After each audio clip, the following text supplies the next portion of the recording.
you're in for a treat because we've got them right here. Flip City Magazine. Remember Mad Magazine? Then it went woke? Well, don't worry. Flip City has no chance of going woke. That's right. 4 times a year, you'll get an actual printed magazine full of jokes, stories, comics, and more, all about today's pop culture, entertainment, and woke politics. Flip City takes terrible entertainment trends we love to hate with hilarious parodies of Lord of the Rings, Stranger Things, The Walking Dead, Star Trek, Hunters, and more. Trust me when I say there is nothing else like Flip City on the market. So subscribe today. It will be delivered in print, or you can even get it digitally if you're one of those wacky Zoomers. Either way, follow our link and sign up today, and if you put in midnight, you get an extra 10% off. Check out Flip City Magazine today.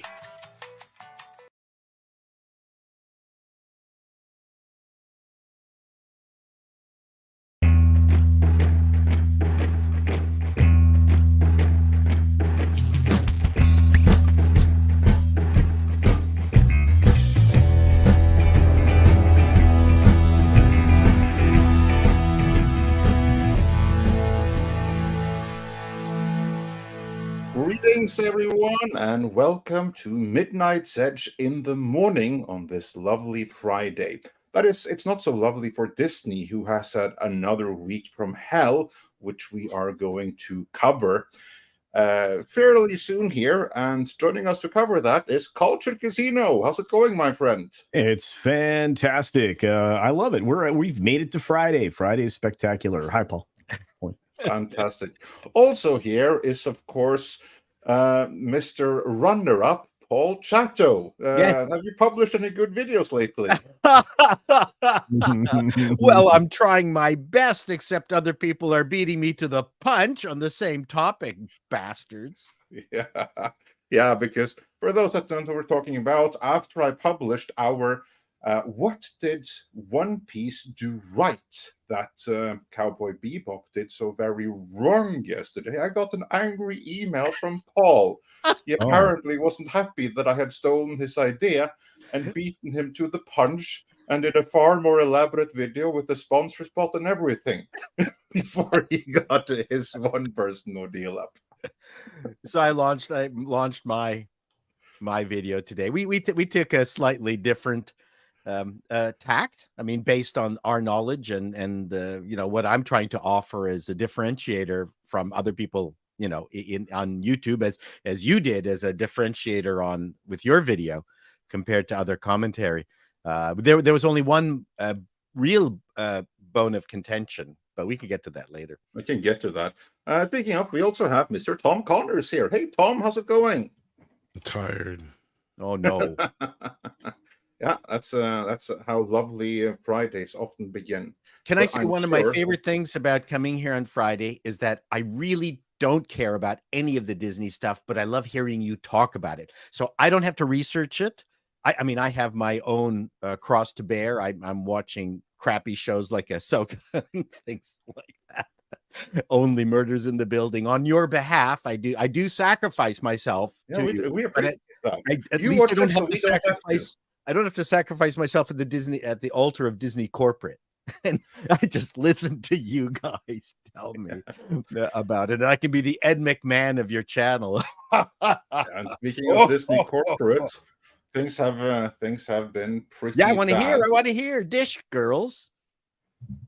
Yeah, and also helping us to discuss Disney and Disney bad, we have Mike in the background.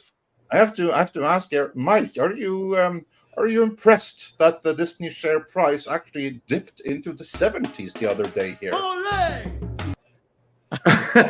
I would say impressed is the word, Andre. I would say horrified and baffled. I keep betting. I've lost yet another bet here that the stock wouldn't drop below 80, and because of that, I actually have to live stream a second time. But I might actually do it from Burbank next week, and I'll capture video. So you know, you might have your man live on the scene in Burbank. This is Our man Bob, I think someone needs to do a wellness check on him, Andre. Are you going to stand outside with a picket sign that says "Dang it, Bob"? Yeah. With a big picture of the stock. Well, so far the people who shorted Disney are very happy. Yeah, and those that did it, and those that are holding on for dear life and somehow are still barely above water because they've had the stock so long are in panic mode, especially the Mexican ones. Oh no. Mentioning for a friend. Okay. Mentioning for a friend. Hashtag. It's important. No, Andre, it is. These are epic times. We're seeing something historical in motion happening right now, and I'm sure we'll get into it. Thanks for having me. I thought I'd pop in because I didn't see that Tom was at the start of the show, and I came to pump him up and then provide support for this. Well, I was late because I was on the phone with you. But hey, but you know, Mike, but you know, as an investor, market timing is the worst way to invest. Oh yeah. Yeah, and I'll tell you, when you have Bob Iger at the helm, expecting long-term value is also equally foolhardy. Dang it, Bob! Someone else will take over and magically elevate the company to beyond $200 a share, and you'll be happy. I think you'll be very happy if that happens. You know, frankly, we have the team here. The only ones missing the script. Script writes the script. We put Culture in charge of the theme parks. Chato's in charge of creative decisions.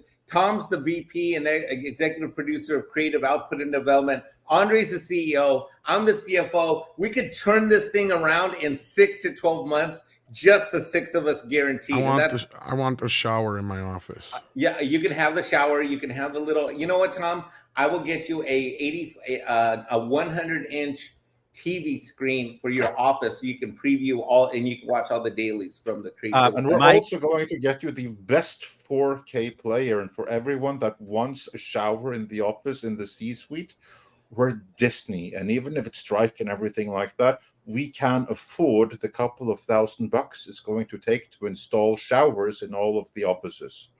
Paul's in charge of all TVs, and Tom is in charge of all movies. Culture's in charge of the theme parks. Script Doctor reviews all the scripts. Andre's CEO and chairman, and I am in charge of landscaping, drywall, and financial and tax accounting.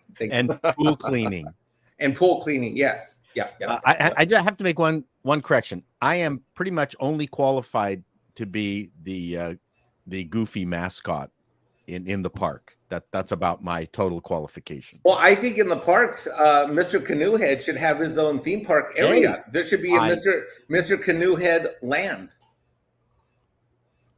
Yeah, and kids can gunnel bob me. Yeah. Well, that seems to be the theme at Disney these days. We're fixing Disney in real time here. Yep. I can teach the kids how to do the J stroke. I don't even know what that is. Yeah, we have a couple of super chats here, and your pal Russ is proving to be a pal indeed, sending us an incredible $400. Wow! Saying, Andre, will you pay me $50 for hitting the like button? We know what he's referring to there, but that is an amazing super chat. Wow, Russ. That is. I hope that was not a typo. Well, they'll pay you back if it is. Yeah, let us know for sure because we'll since he throws around $50 in here, I think it is legit. I'm not trying to say it's not. I'm just saying, just in case. Like I would hate to have had somebody made a huge mistake like that, but like. Yeah, but the answer to the question is, since we are not affiliated with Rotten Tomatoes, then we pay for our reviews with "you will get your reward in heaven." So I'm afraid it's a no on that. But that's the same thing you tell me about a paycheck. Yeah, I mean, you have to remember, like the German saying, like something about like work makes free or something like that. Work makes you more of a free man or whatever. Yeah. Speaking of free men, especially on Labor Day. Yeah, especially on Labor Day. Speaking of free men, we have a script doctor who's with us this morning. Good morning. Good morning. Happy to be here. Sorry for my tardiness, but I had to make an emergency run into the city and just managed to come back. Better than the bathroom.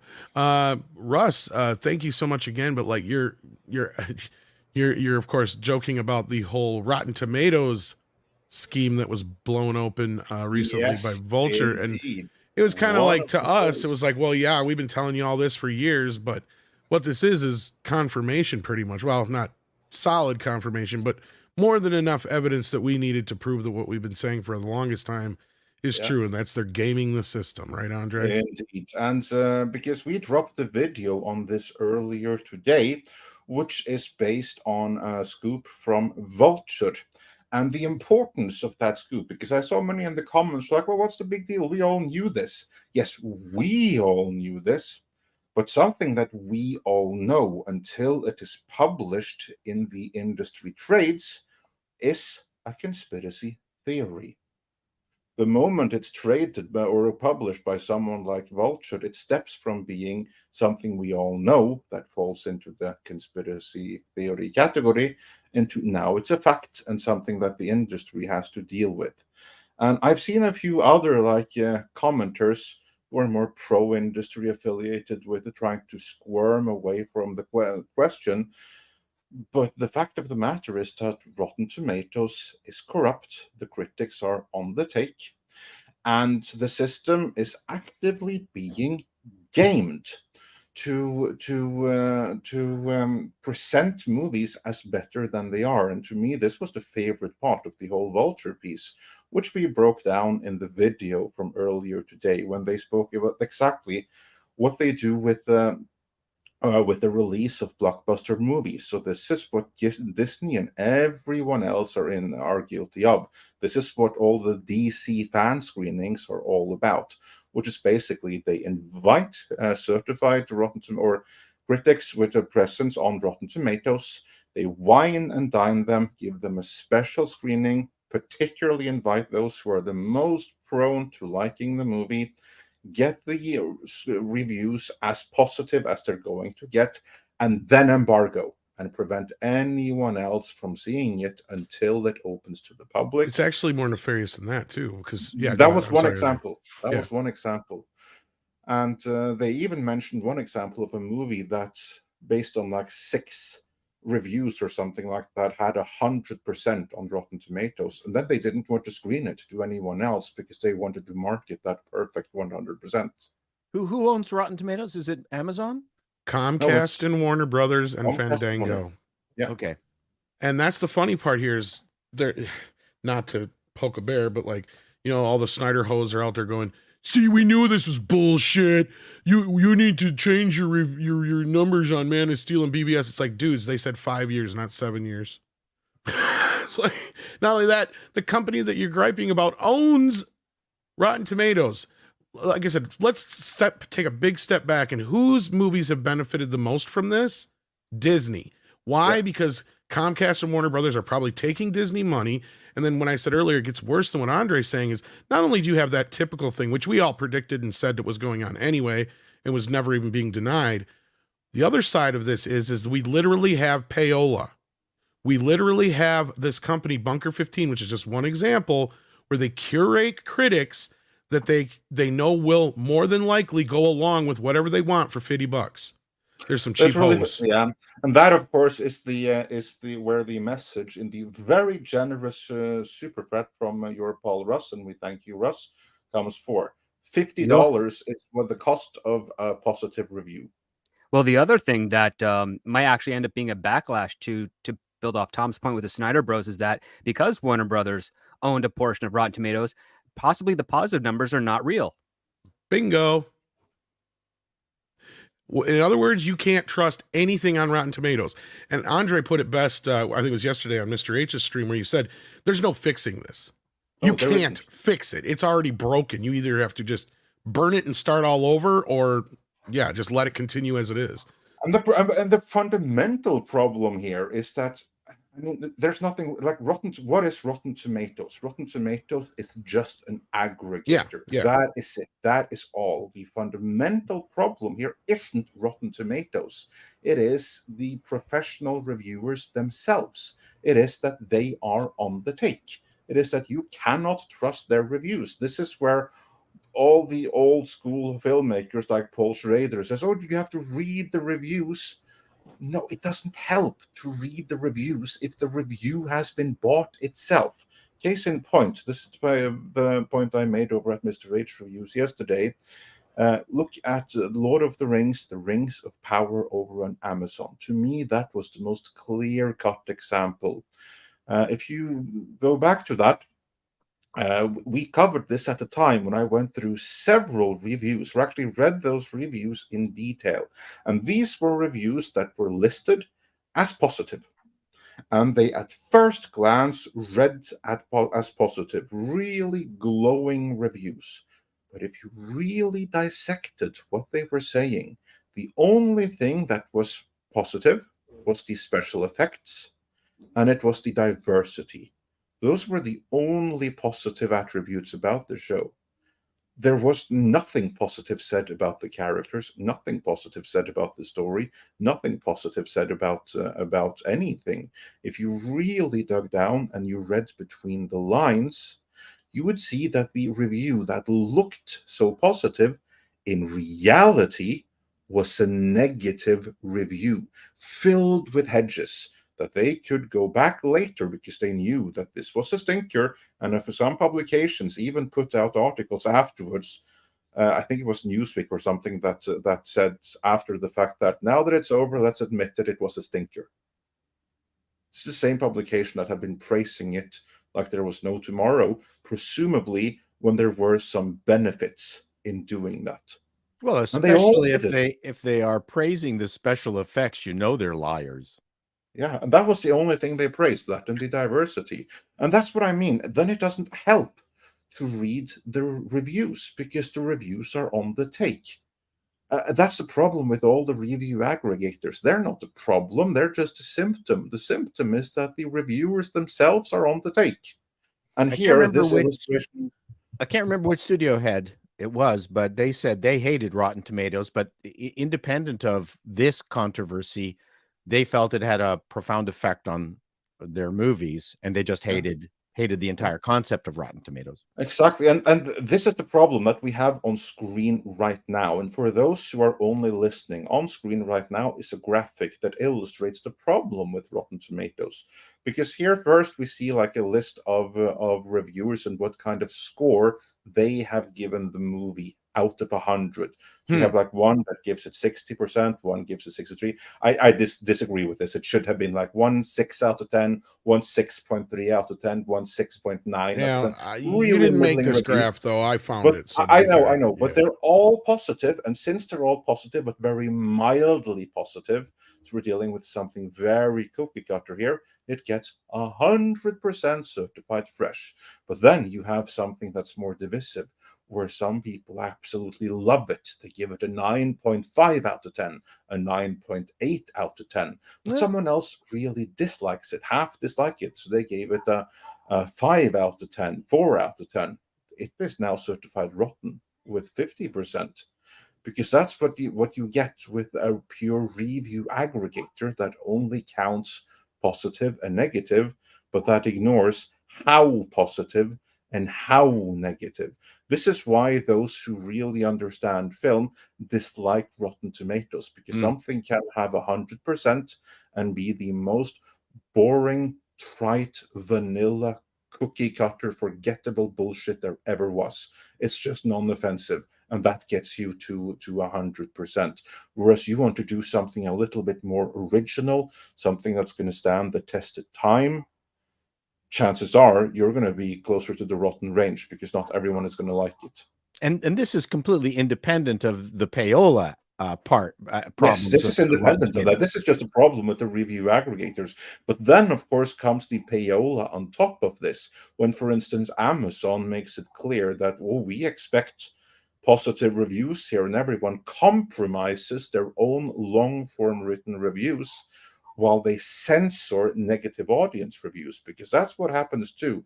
The moment that the audience score differs from the all-holy critic score, which is influenced by Payola, that's when the audience is accused of review bombing. That's what happened with The Little Mermaid a few months back, where the IMDb actually compromised their own audience metrics. Why? Was there any proof of any kind of audience bombing? No, not at all. The only evidence there was that the critics loved it, and then for some reason the audience hated it in some international territories. Remember, that movie did good in the US, but it bombed internationally. International audiences did not take to it. And that's why in France and in Italy and stuff, they decide, oh, this must be review bombing because the critics love it, so the audience should too. But the critics were on the take, and the audience response was the real response, as evident by the box office. If I were you, Culture, any of you guys that aren't me on this panel, and when you guys give your honest assessment based on fandom perspective, based on professional expertise, one of the things that I, as a fan of all of your channels and all of you have noticed is that your critics, whether it's Tom, you with the Snyder Bros, Andre, or Culture, or anybody that disagrees with script, they constantly bring up this website as proof as to why you guys are fill in the blank, racist, wrong, misguided. They people that are critics of all of you or that disagree with your assessments will constantly try to bring up this website as proof and evidence that either A, you don't know what you're talking about, B, you have no taste, or C, you're frankly, I've seen all y'all I think most of y'all call it some kind of version of racist or misogynist or something. And I find this incredibly infuriating as someone who's a fan of all of your guys' work. Well, that only means you're a bigot. This is just infuriating. Yeah, but that's the problem, because you see, it's being used as a means to discredit and to silence any kind of opposition.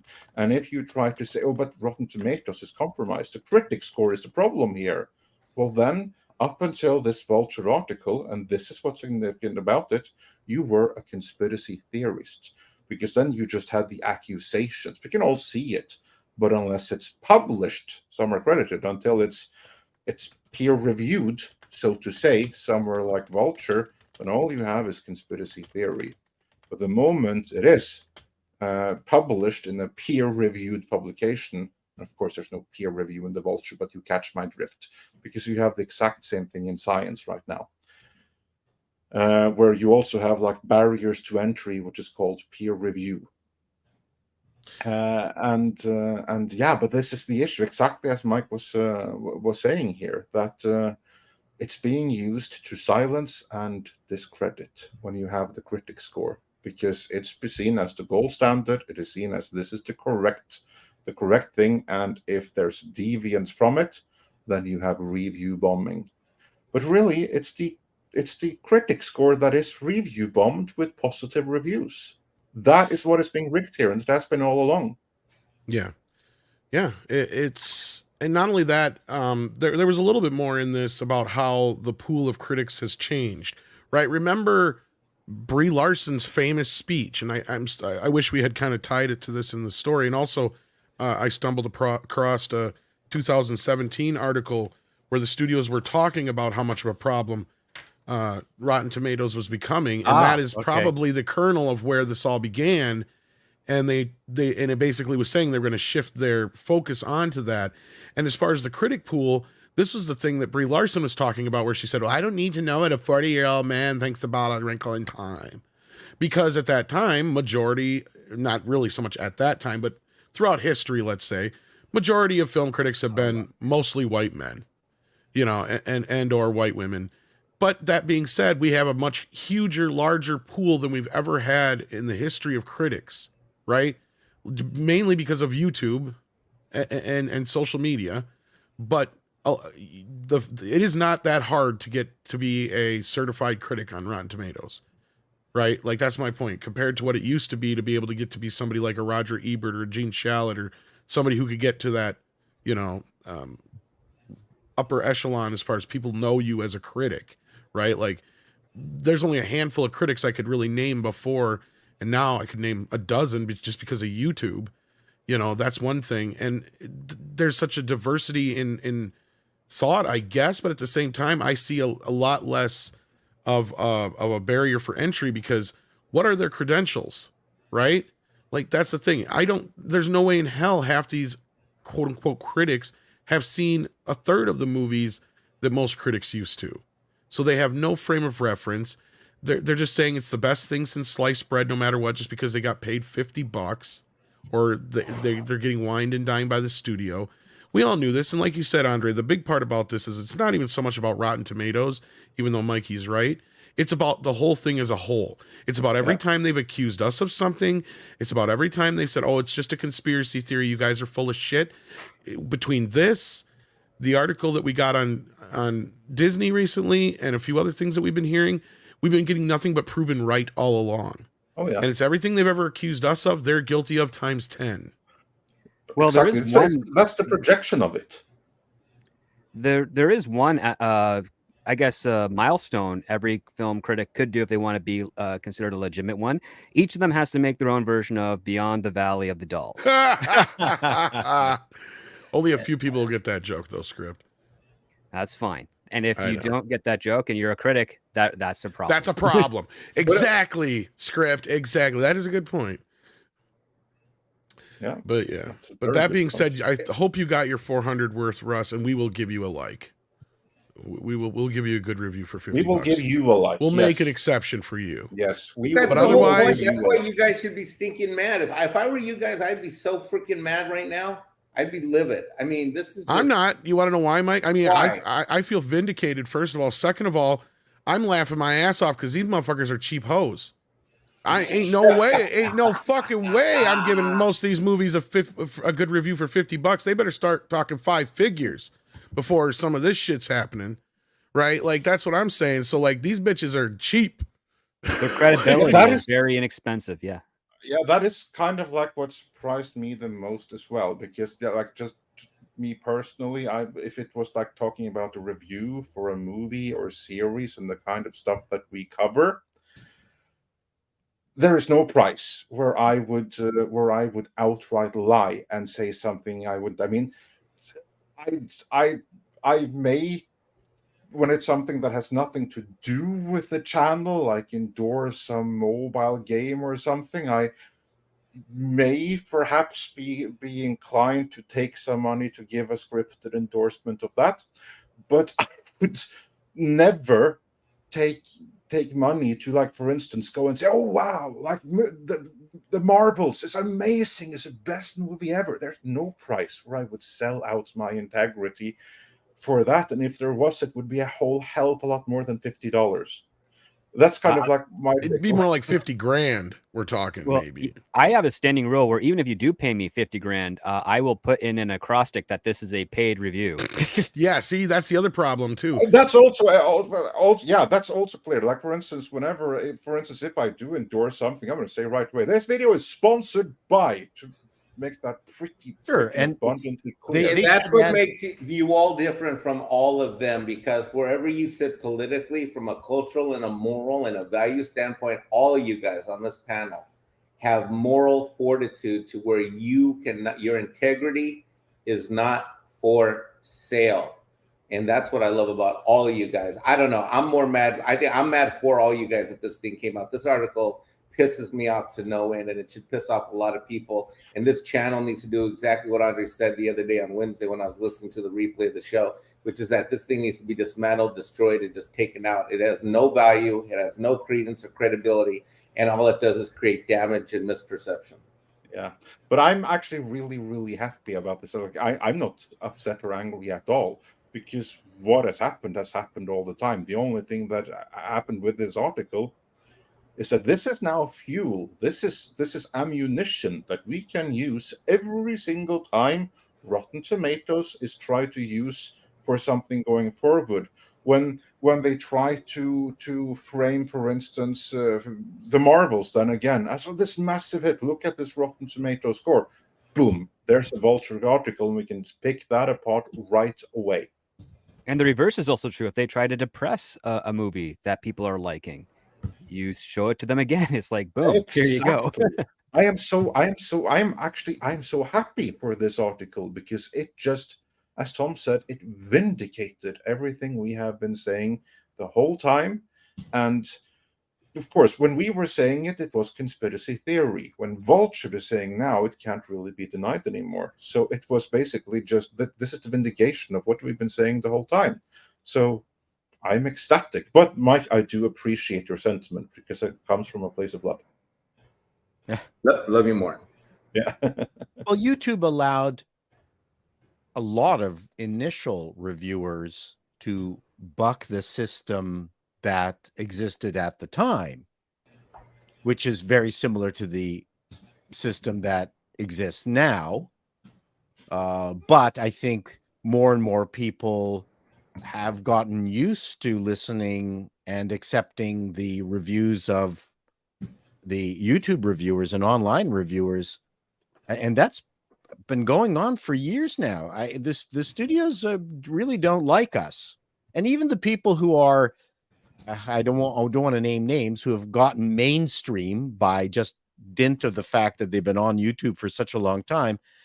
Even then, I don't think necessarily their reviews have been compromised, except for a couple, which will remain nameless. Oh, I think we have some ideas. The data points speak for yeah. themselves. Yeah. I mean, the only time Hollywood likes the audience is when they start spending lots of money on their stuff. That's it. And you know, the digital world that we live in is self-correcting. Those of us who praise, we'll be forward about this, One Piece, and we're not afraid to talk about the fact that the fan service was actually good. If you remember, the initial mainstream reaction to One Piece was way too much fan service. Now somehow that was an insult. Yeah. And now that the show's been massively successful, a lot of these reviewers are backtracking. We were right. It's funny how that works, but again, I respect that at the same time as I don't, because one is that they adapted themselves to the audience. There's one thing to say for that, but at the same time, they failed to stand by their convictions, which only goes to show me that they didn't mean it in the first place. They used like fan catering to for fan service or what have you as an insult because they thought that was the right thing to say. That's the only way they would back off of that train so quickly. Would be like, oh, it wasn't the right thing to say. Whereas if you actually believed it, then you shouldn't let the box office make you change your mind. Case in point, I will always maintain that Barbie, I don't care how many billions upon billions it makes, it is a breakup movie, hateful, and an anti-family, anti-relationship movie. I stand by that until someone is able to hold me, guide me by the hand, and point to exactly where in the movie and give me some examples from the movie itself that I cannot refute. That is an anti-family movie. And I don't care about the box office, and that they backed up that quickly. Well, then they can't ever have meant it in the first place. They said it because they thought it was the right thing to say. Well, I mean, nobody minds a well-argued rebuttal. And yours was unique. So there's no reason that it shouldn't remain intact and stand on its own. It's the people who mealy-mouth their way through a review and then can twist it any way they want later on down the road. Yeah. Well, I mean, the use of weasel words isn't exclusive to film critics. I mean, politicians have been using them for centuries. But no, I think you're right, and I think that the fact that your review can be interpreted in many different ways, and all that Rotten Tomatoes cares about is that score ultimately. I think that speaks volumes, as the chart showed before. Who wants to be a Rotten Tomatoes reviewer here? Well, it's funny because I actually signed up to do reviews for them, and I have yet to be inspired to even put one on there. Yeah. Well, because I mean, most of us, we could if we wanted to, but I feel if I were to do that, I would lose the right to talk about it, because I've always recognized the problems with that system, with Rotten Tomatoes. So why would I be part of it, even though I could? They need to add another icon next to the face of the reviewer, a loot bag icon. Have you got a loot bag? Have you gotten a loot bag? I've gotten loot bags. They're fun. And this is the problem with all reviewers. I mean, I like camera reviews, and the number of camera reviewers that are whisked off to Japan for the latest Sony reveal. How much can you trust their reviews, even though they insist that they have not been compromised? That's exactly right, because I mean that is how reviews are bought. It's not. I mean, sometimes it's the $50, which again, that's a very low price for your integrity, which only goes to show you never had any, or you were that broke and that desperate that those $50 really were life-saving. But then it's the whining and the dining. And that's, if anything, is as bad, because, like, for instance, here we are built entirely on trust. The trust with you guys watching, the audience. If we were to be taken to, say, the Marvels or anything like that and be wined and dined and given all kinds of goodie bags, then how could you guys trust us? I mean, there needs to be some kind of separation between the content that is being reviewed and the person doing the reviewing, because the moment that is crossed, then you are no longer capable of giving an objective review, and this is the whole problem right there, and it goes way beyond Rotten Tomatoes. Now we're right back to it's the critics which are on the take.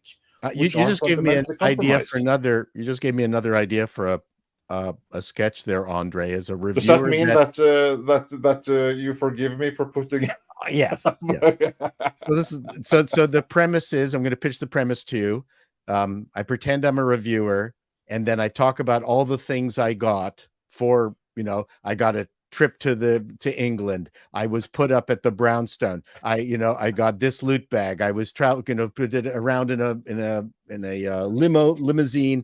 I was feted at one of the finest restaurants with the Beckhams. And here's my review of the movie. I loved it.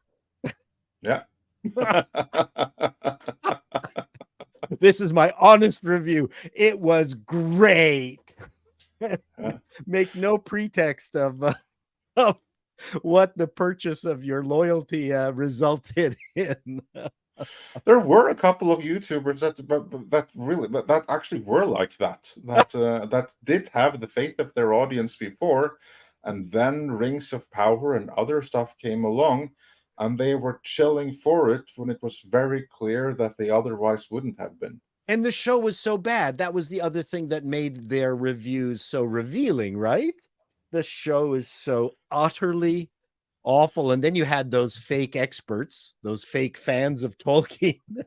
You mean the council of elders? What was it they called themselves? The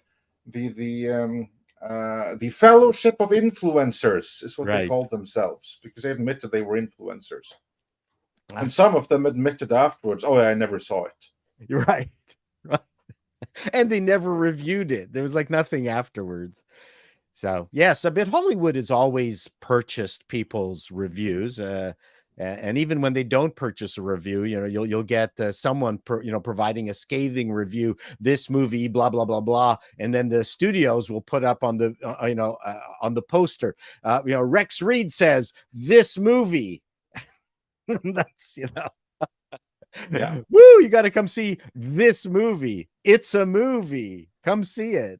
So that's it's and there you actually touched on the real thing, because if the movies had been better, there would have been no need to try to pretend that they're better than they are. They would have covered their asses much easier that way. Yeah, because you don't have this problem with, if we go to superhero movies, you don't have this problem with the first Avengers.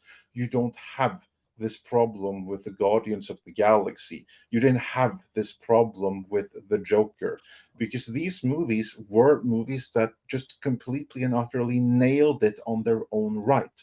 So there was no need to buy any critics. Just by being honest, they would get good reviews out of it, and by the audience as well. Where this becomes an issue is in cases where the movie cost 300 million and completely and utterly sucks donkey balls. That's when you have the issue. That's when they need to game the system, when they need to wine and dine the critics because they don't want them to admit what a stinker they actually made. So there's actually two problems here. One is that the reviewers are on the take. But all of that is derived from the bigger issue that the studio spent way too much money on something that turned out to be a piece of shit, and now they have to hide that it's a piece of shit, so they recoup their investment by deluding the audience. It's quite a game when you think about it. Oh, it is. What an effort. And how would you like to be part of the group within the studio whose job is to do only that? What a proud moment. Mom, Dad, I'd like to tell you about my job. Well, it's a sales job, like many sales jobs are It's a like sales that. job. Yeah, You're right. Yeah, absolutely, it is. But we have been discussing this quite a bit. We have a couple of more super chats on this particular topic. But before we move on, because we have many other topics, I mean, it's another week of hell for Disney that we'll get into. Any final thoughts on the Rotten Tomatoes expose? I just don't think anybody's surprised. I think that was probably the ho-hum response that a lot of people had, yesterday. You guys both did brilliant videos. I haven't seen Paul's yet, but I'm assuming it's brilliant. It's not as good. Oh, I doubt that's true. But no, I to be fair, again, that was a joke at the critics. I haven't seen it yet, but I'm sure it's fine. But now we're losing you. We got to get into box office with you, right? Sure. We can. There's not much to it. I mean, I'm not sure we need to do that. But what I do know is this: your predictions for the weekend. That's what we want to hear. Oh, wow. Yeah, but we want to hear them later. Right now, we want to hear your final thoughts on this. My final thoughts on Rotten Tomatoes are as such. I feel like because of the reaction that nobody's surprised by this, it really indicates just how much credibility everybody had been giving Rotten Tomatoes in the first place. And it's only the the shills or the disingenuous that point back to Rotten Tomatoes as some kind of authority when it comes to whether or not a film is good. And again, if that were the case, then why are so many people turning to Paul and Script Doctor and Tom and Andre and Chris Gore and many others and soliciting their opinion via their videos? Why is that happening? Well, because they're likely to give you an unencumbered opinion, something that wasn't influenced by access that was purchased in one way or another. So there you go. Any other thoughts? No, I think we've spent way more than enough time on this subject. It's been fun, though. Absolutely. And Maverick Christian says for $2, compromised reviewer equals wined and dined equals happy smiley reviewer, good review. Yeah. Something like that. Reviewer who's $50 richer. $50 is $50. Yeah. And on the matter of fan service, Maverick Christian also says for $5, any business person knows fan service is a mistake because if the customers are happy, money will be made. Rolling his eyes. Yeah, that's not the. Well, I mean, fan service is Ahsoka. That is the definition of fan service, where it's only about itself. Now, good fan service is where it doesn't stop the story cold and it integrates into a fluid plot and fluid character development. That is something very, very different, and it's not something we often get. Yeah. And then Corsair Raven also says for $5, shouldn't blocking certain information be viewed as a form of censorship? Isn't that illegal? Well, sadly, censorship is not illegal. It should be, but it isn't.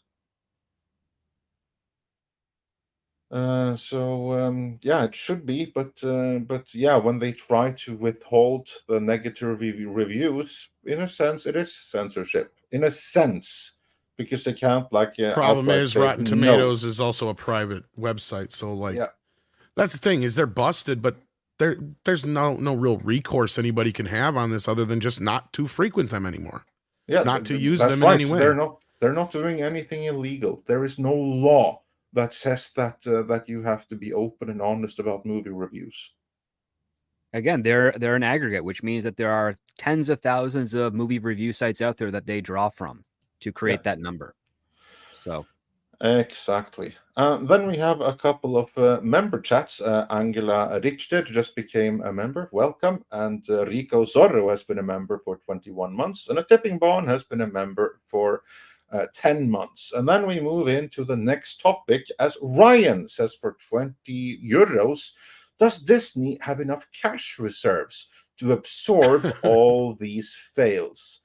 Disney Plus, lawsuits, etc. I think the lawsuits are less of an issue for them right now than the Hulu deal is. But yeah, where do you want to start with this, Andre? Yeah, okay. You know what? I want to hear from Mike here. You're a Disney investor, and the share price for a moment there dipped down to the 70s. Now, I remember sometime in the distant past when it was thought impossible that the share price could hit $85. But Mike, I'm sure you long back for the good old days when it was above $85, don't you? Oh yeah. In fact, some of my positions were I still have a few positions back at 120, 130, something like that. When it was on its meteoric rise. And of course, when it hit, I think 190, 200, I was like super happy and should have dumped it, but did it. Look, I never thought it would hit 89.99 a share, and then 84.99 a share, now 79.99 a share. And again, don't take anything that I'm going to say on this show as advice to Midnight Sedge, anybody that's listening to the show, because it's not financial advice. I'm just giving you my opinion. Is that probably fair market value for this? I heard Script say something in the 20s, which I think he's probably right, mathematically speaking.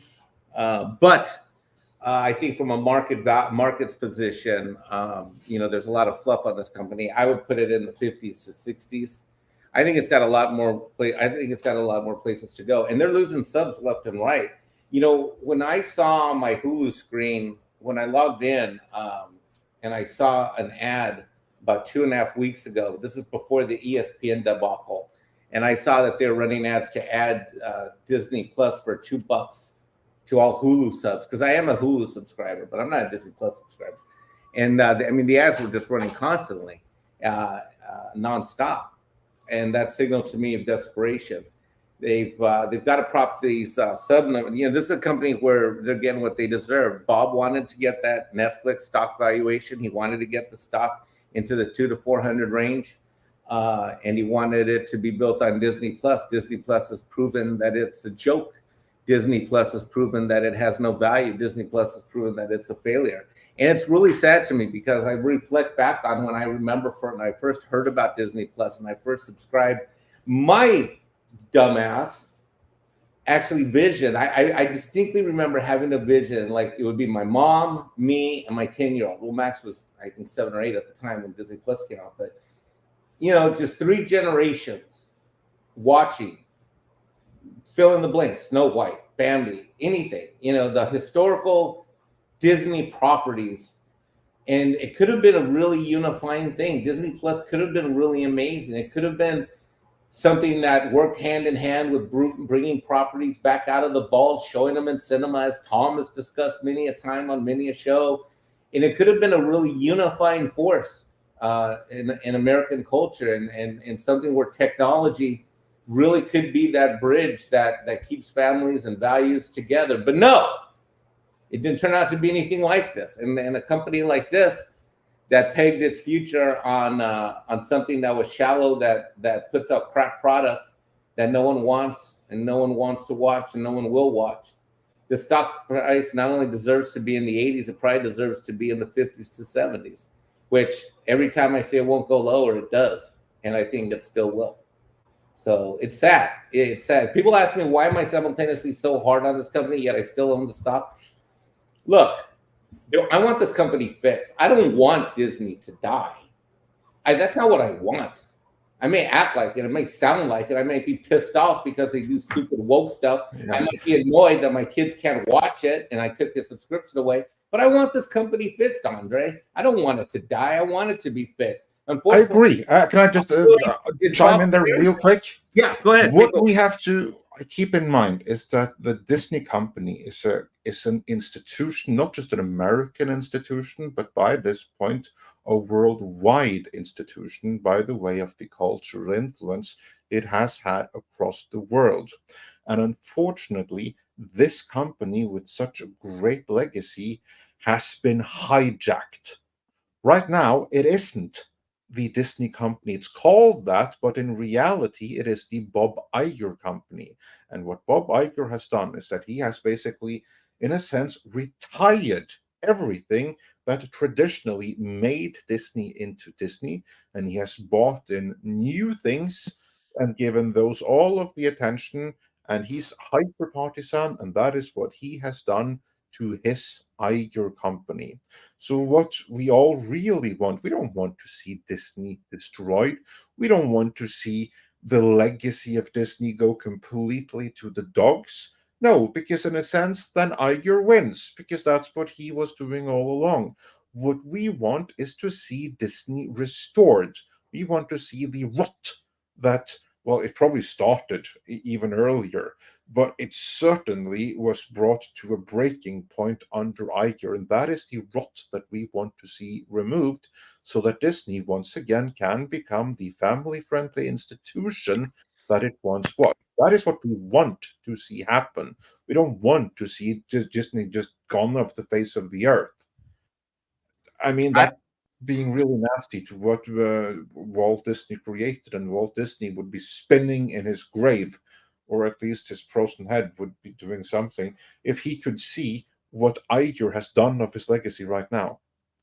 Yeah, I mean, I don't want to. I mean, and this stuff gets very real. It gets very real quickly when I have to take my kid's subscription and login password away.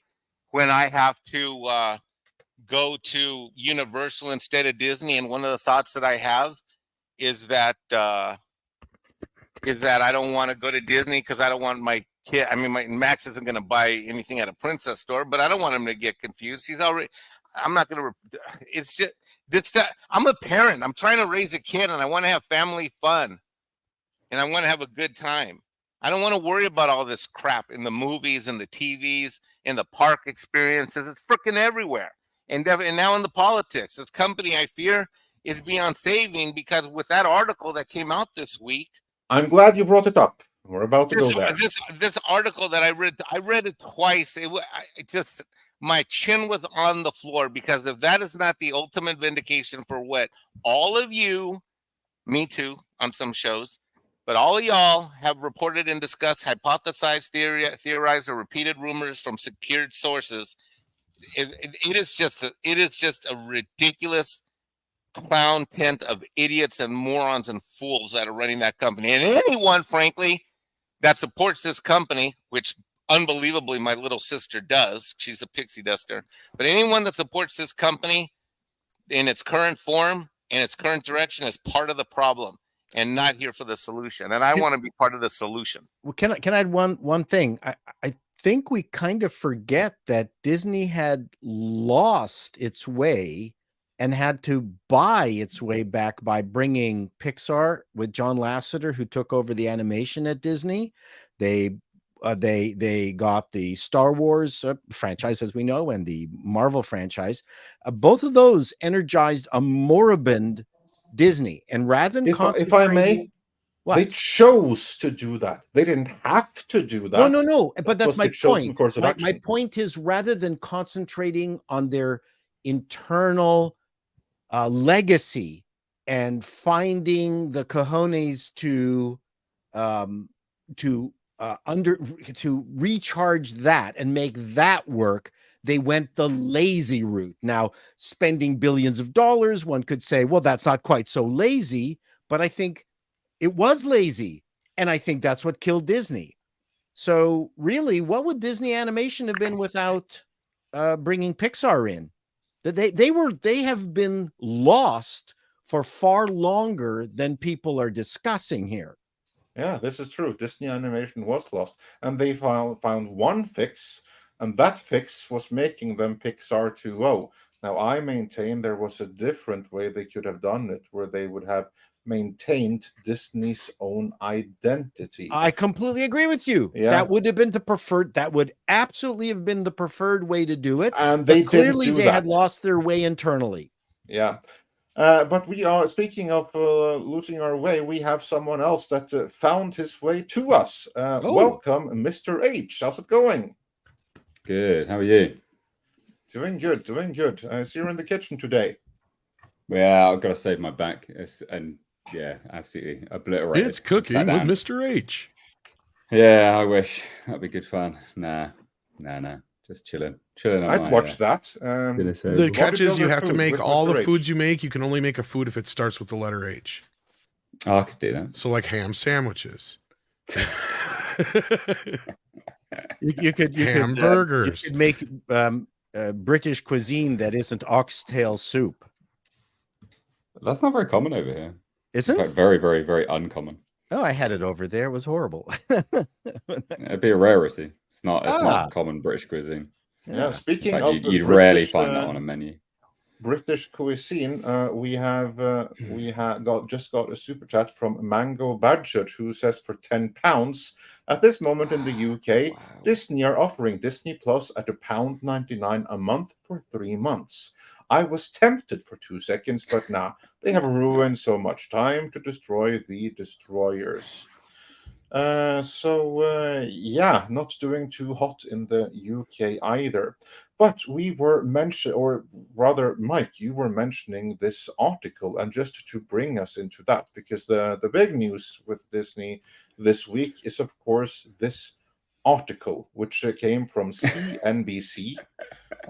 Point to be made, right? Just remember, it's CNBC, because we have another article that dropped earlier today that I will also be bringing up. This is news to me. Soon here. Yeah. If you can get Andrew of Legal Mindset on the line, now would be the time.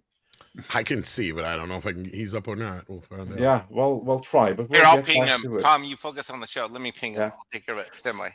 But in the meantime, Mikey we have this article, and this is the article that Mike was referring earlier. We will be covering this in dedicated standalone videos over the course of the weekend, because CNBC, they put out not just so much an article as a dissertation revealing exactly what has been going on behind the scenes of the Disney company, a company that you would think was run by adults. But instead, there was not a single adult in the room. Instead, there were cliques, there was bullying, there was sniding, there was political competition, and there was Iger wanting his main office because it had a shower. I mean, there is so much to this article, I don't even know where to begin. But let us begin with Iger, because I think this whole article was written as a hit piece on Disney and on Iger. Mr. H, what's your thoughts on this before we move on to the rest of the panel? What's your general impressions on this? Well, I mean, honestly, you couldn't really make it up, could you? Mr. Iger going, I live for those 2 shower days, 2 showers a day. Like, what? Really? Behave. Absolute joke. I took a look through that earlier for a video on my channel coming out later on. And I mean, you could spend hours disseminating the information in that article. It strikes me that Bob Iger is a sad, angry little egotist that schmoozes people that he believes is far above him so he can hold court with them. You know, he's just the ultimate sleazeball in my eyes from that article. That's basically what it gave to me. It's the ultimate sleazeball. Yeah, nah, ridiculous. You could if you wrote that in a sitcom, people would believe it's almost too outrageous. But it's like that's real life. It reads like the corporate version of Yes Minister, doesn't it, Paul? Yeah. Yeah, I mean, there's a couple of things here. Number one is people in power react and behave a certain way, but I've also found that good people can turn bad under enormous amount of stress. That has always been the more disappointing thing for me in the business, when people that I've known, trusted, when something terrible financially happens to them and they turn into really horrible people and start stabbing people in the back. That happens. So if you combine both those things, a person who is, duplicitous and also has financial problems like Iger has, then it's a world of badness.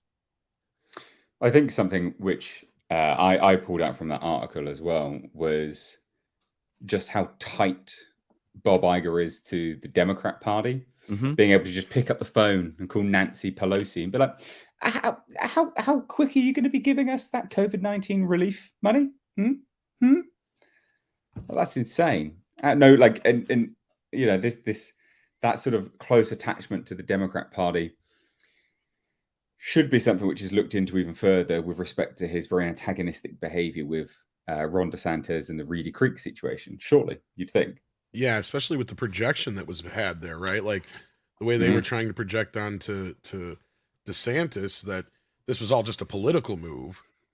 Yeah. And all that business and the way they treated the whole thing. Yeah, it is a scathing report on this company. And it's but the more curious thing is why MSNBC, and why now? MSNBC is a shill for the Democratic Party for the most part, right? Well, it's that too. There's so another part I find that is what's curious. Has Iger lost his power, and he is no longer able to control these kinds of things? This to me is more fascinating. That's a very good reason. And Tom, you know the exact reason why it's and again, I said hold CNBC in your mind for a reason, because we have another article that's coming up here. But Tom, why is it I think there's a lot of correlations here. We're missing out on a few things. I think the Rotten Tomatoes bit is a little bit of this, but more so the Jimmy Fallon story that came out. Keep that in mind. Who does Jimmy Fallon work for? NBC. Okay. So, tit for tat here. That come out the day after the CNBC article. This is Disney and Comcast going to battle in the media is what it is. Yeah,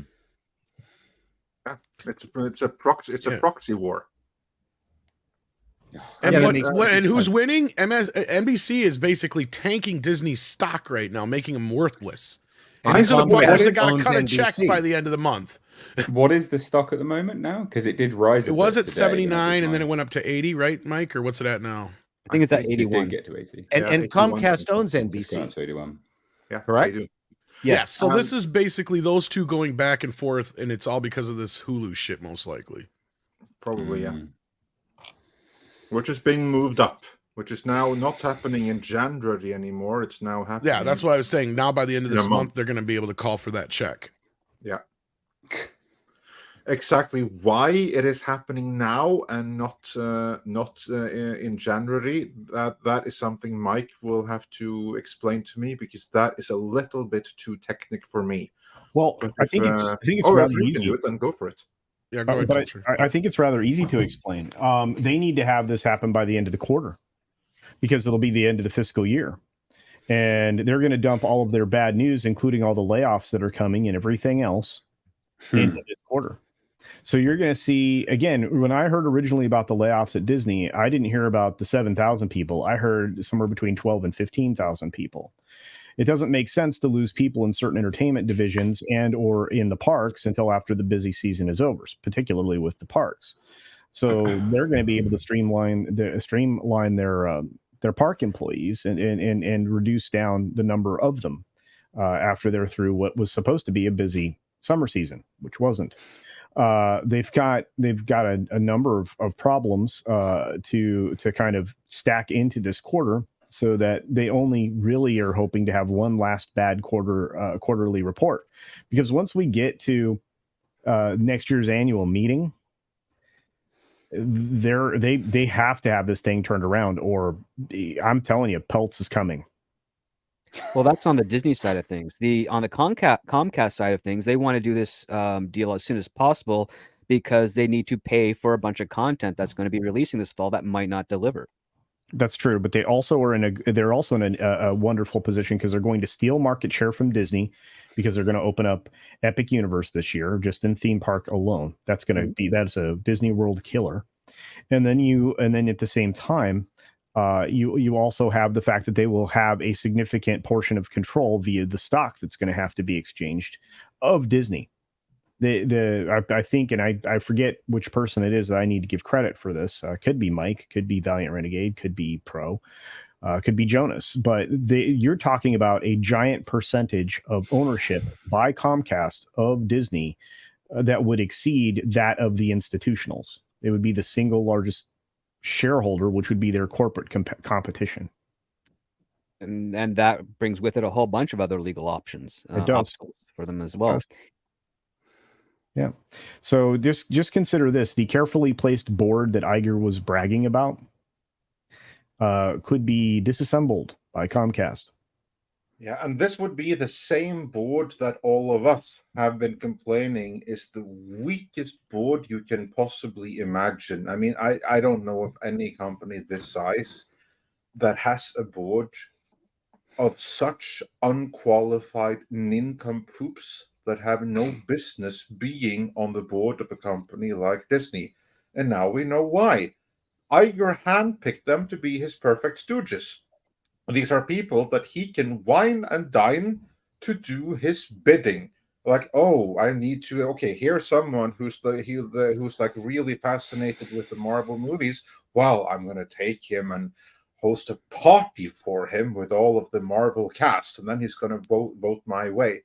I mean, it's the same thing as like the film critics all over. He has chosen a board that he can not explicitly command, not like necessarily pay $50, but he can wine and dine them, and they're weak-willed, and they'll do his bidding because either they're pixie dusters, or more likely they want some of the glitz and glamour that he can provide. And what is it that he has been doing since stepping back as CEO? Well, he retained his office, which to me is just a power play. Well, he's been wining and dining Hollywood and the celebrities, going to celebrity parties and just schmoozing with them, winning people over, basically, he's been an influencer.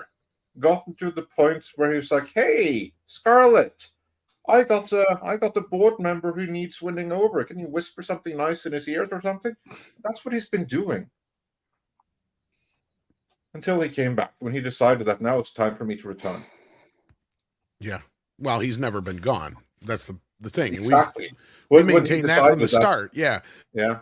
Again, I think that the parallel that I drew between the leadership of Russia was a good one. When basically Putin decided, I'm going to make myself Tsar for life, but the constitution of this pesky little thing says I can only be president for so long.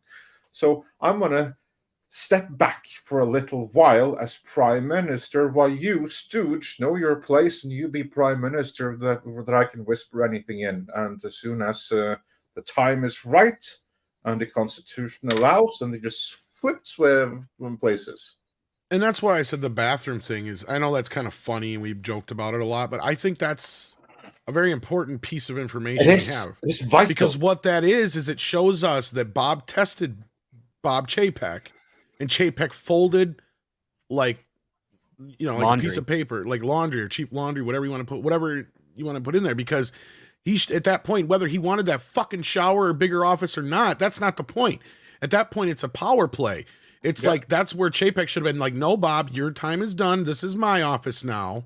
Well, no, he should have been said, you missed those 2-day showers. Well, it's a good thing you're going to be spending a lot of time at home. Or something like that. That's why you're a script doctor right there. Yeah. But you're right. I mean, that's what he should have done. Or alternatively, like, okay, there's a free office down the corner. If you really want to shower, we can have one installed because we're Disney and we can afford that. Yeah. But you're not having the CEO office. That is mine now. That's what he needed to do. But again, Or if he a had bigger done move that, would be I'm breaking down 2 offices on the other side of the building, and that's going to be turned into the new CEO office, and it's just going to be bigger and more elaborate. Yeah, but unfortunately, we are losing Cultured Casino. Any upcoming video you want to plug on the way out? Actually, just this afternoon's stream, we've got a wonderful guest in X-Wing will be joining me. Eventually, I'll probably go through everybody here. Is on he the fully panel. clothed? Yes, X-Wing will be fully clothed. Thank Okay. goodness. But he will be on as today's guest. Hopefully, we'll get Mr. H to do that at some time, but which would require him to stay up past his bedtime, and many others as well. So Maybe he'll do it in his PJs. Yeah, the Friday post flights is a new interview show that I'm doing right as FNT ends. So it should be a lot of fun. Maybe I can, get some Canadians to join me there one day. But it's a lot of fun. I appreciate all of your support, everybody. I hope you have an incredible weekend. Go out and see Equalizer 3 or Nun 2 if you're into horror. And on that note, I'll see you later, guys. Have a great one. All right. Bye, Culture. Take care. I will say that when I became head of TV comedy, they first gave me a room with no windows, and I took the person who showed me my room, marched them to the corner office that had 2 windows, sides of windows. I said, "This is the room I want," and they went, "Okay." So, offices are a way to show power. It's a power play. Absolutely. Yeah. And custom furnishing. That's what I mean. And even if he would never use that shower, that's not even the point. The shower is not the point. That's besides the point. It's the office itself. Absolutely. It's the fact that Bob was willing to symbolic. fold. Yeah, and Yep. he didn't even resist or whatever from what it sounded like. One of my clients was a vice president at Daimler in Germany, and he had a 3-sided window office. You sound jealous. Well, a bit. Mr. Peters, yes. Then you need the best one, which is 4-sided and a skylight. And he had nothing in it. It had nothing in it, and it was all Bauhaus, and it was just like stunningly clean. He was a very interesting fellow. Anyway, yes, offices are about power. Yeah.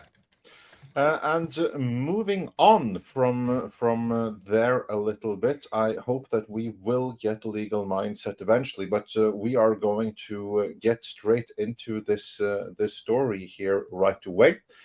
It is something that I have to credit him for because he is the one that alerted me to it on Twitter. I'm going to find the story right here because it's a legal update, and we have more legal issues to talk about when we get to Danny Masterson before long here. But before that, let's see if I can bring it up here and find the right thing. Here we go.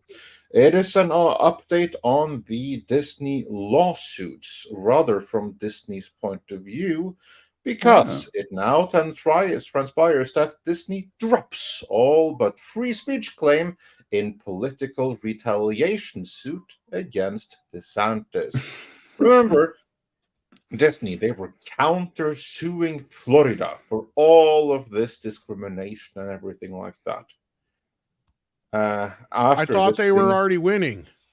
Yeah, that's what all of the chills were telling us. That it was like a slam dunk, according to Grace Randolph. Yeah. No, actually, it was John Campia that or said John that. Campia who said that. Campia. Yeah. That's, I get them mixed up there. But basically, they're both great legal minds. Yeah. And Andrew of Legal Mindset, however, he's basically been saying the whole time that no, Disney's kind of screwed here. And that's exactly what happened. Because this story comes from CNBC. Just continuing this back and forth in the news. And the story here reads, the key points are that Disney amended its federal lawsuit against Florida Governor Ron DeSantis to focus solely on its First Amendment claim that the governor politically retaliated against the company. So this is the one thing that remains, and it's political. Disney last week had asked to drop its other claims in the case because they are being actively pursued in a separate state-level lawsuit in Florida. In the latest wrinkle stemming from Disney's battle with DeSantis that began with the company publicly denounced the controversial classroom bill dubbed, mistakenly so, don't say gay, by critics. So yeah, basically what this is, in very short terms, as far as I can tell, we need Andrew here to do this in more detail. But to me, this reads like Disney's lawyers discovering that, oops, we tried to sue for some stuff we can't actually sue for, and they are retreating. Mike, if you are here, Yes. feel free to add anything to this. Is my understanding right about this? Well, I probably, aside from at least on Disney matters, I'm probably have appeared on Andrew Legal Mindset's channel more in the last year or so than others, and been following this stuff. I'm not an attorney, but one of the things that has been held, that Andrew's been talking about since day one, is that related to the bona fide lawsuit in Florida, the status and standing has to be in the state of Florida, related to everything that happened related to Reedy Creek there. It never was a matter of federal lawsuit filing, but this was, as Andrew aptly pointed out in many of his videos, bright ideas from New York and Los Angeles-based attorneys that, no, we're just going to go to the federal court, thinking that that would somehow carry the day and be a one-upsmanship maneuver, legally speaking, is a failed strategy, because standing has been, always would be, at the state level. The reason why they're doing this is because they have no choice but to do this. There is no legal standing on any of the points. In one of Andrew's videos, which he went through for about an hour and a half on the original complaint filing, as well as the amendment, that the free speech argument was actually one of the last points in the lawsuit. And as Andrew aptly observed, is that when you put something last, it's usually your worst argument and the one that you're least likely to win. So the fact of the matter is that by them removing all of the other tenets of the lawsuit means that not only do they not think that they're going to win any of those tenets of the legal case, but more importantly, the one they have left is the farthest Hail Mary. They might as well be playing Australian rules football and kicking the ball from England to somewhere in Australia and thinking they're going to even win that, because the odds of this happening are not. And frankly, the only reason that they've left one charge on the federal lawsuit is because they're trying to keep one foot in their little legal federal pond while these things sort themselves out in state. And now, just like a boxing match, they're going to have to get in the ring in a Florida court with a judge on real Florida law, and they're going to reap they're going to reap what they've sown. And they're not going to look. They're not going to win. They're not going to win in state court. They've already lost one motion, two technically. They tried to dismiss it. That didn't happen. And then there was a motion related to conflict of interest of the judge. Now they've got another judge who's not typically friendly to the types of things that Disney would be pushing for legally anyways. So, so somebody needs to call John Campia, Grace Randolph, or whoever on the Disney Shield side of things, and thought this is going to be a slam dunk, because Disney, before round 2 or 3 in the federal court, they've already thrown in the towel in the match and said, we don't want to box anymore here, people. Yeah, thanks for that summary. One of the things that Andrew said that I thought was really interesting was all of Disney's legal advice was coming from New York firms who knew nothing about what was happening in Florida, and that's why they were getting everything wrong, which I thought was, showed the hubris of the gigantic firms that are in New York, thinking that they could go into this tiny little podunk state and push people around, and they were thoroughly wrong.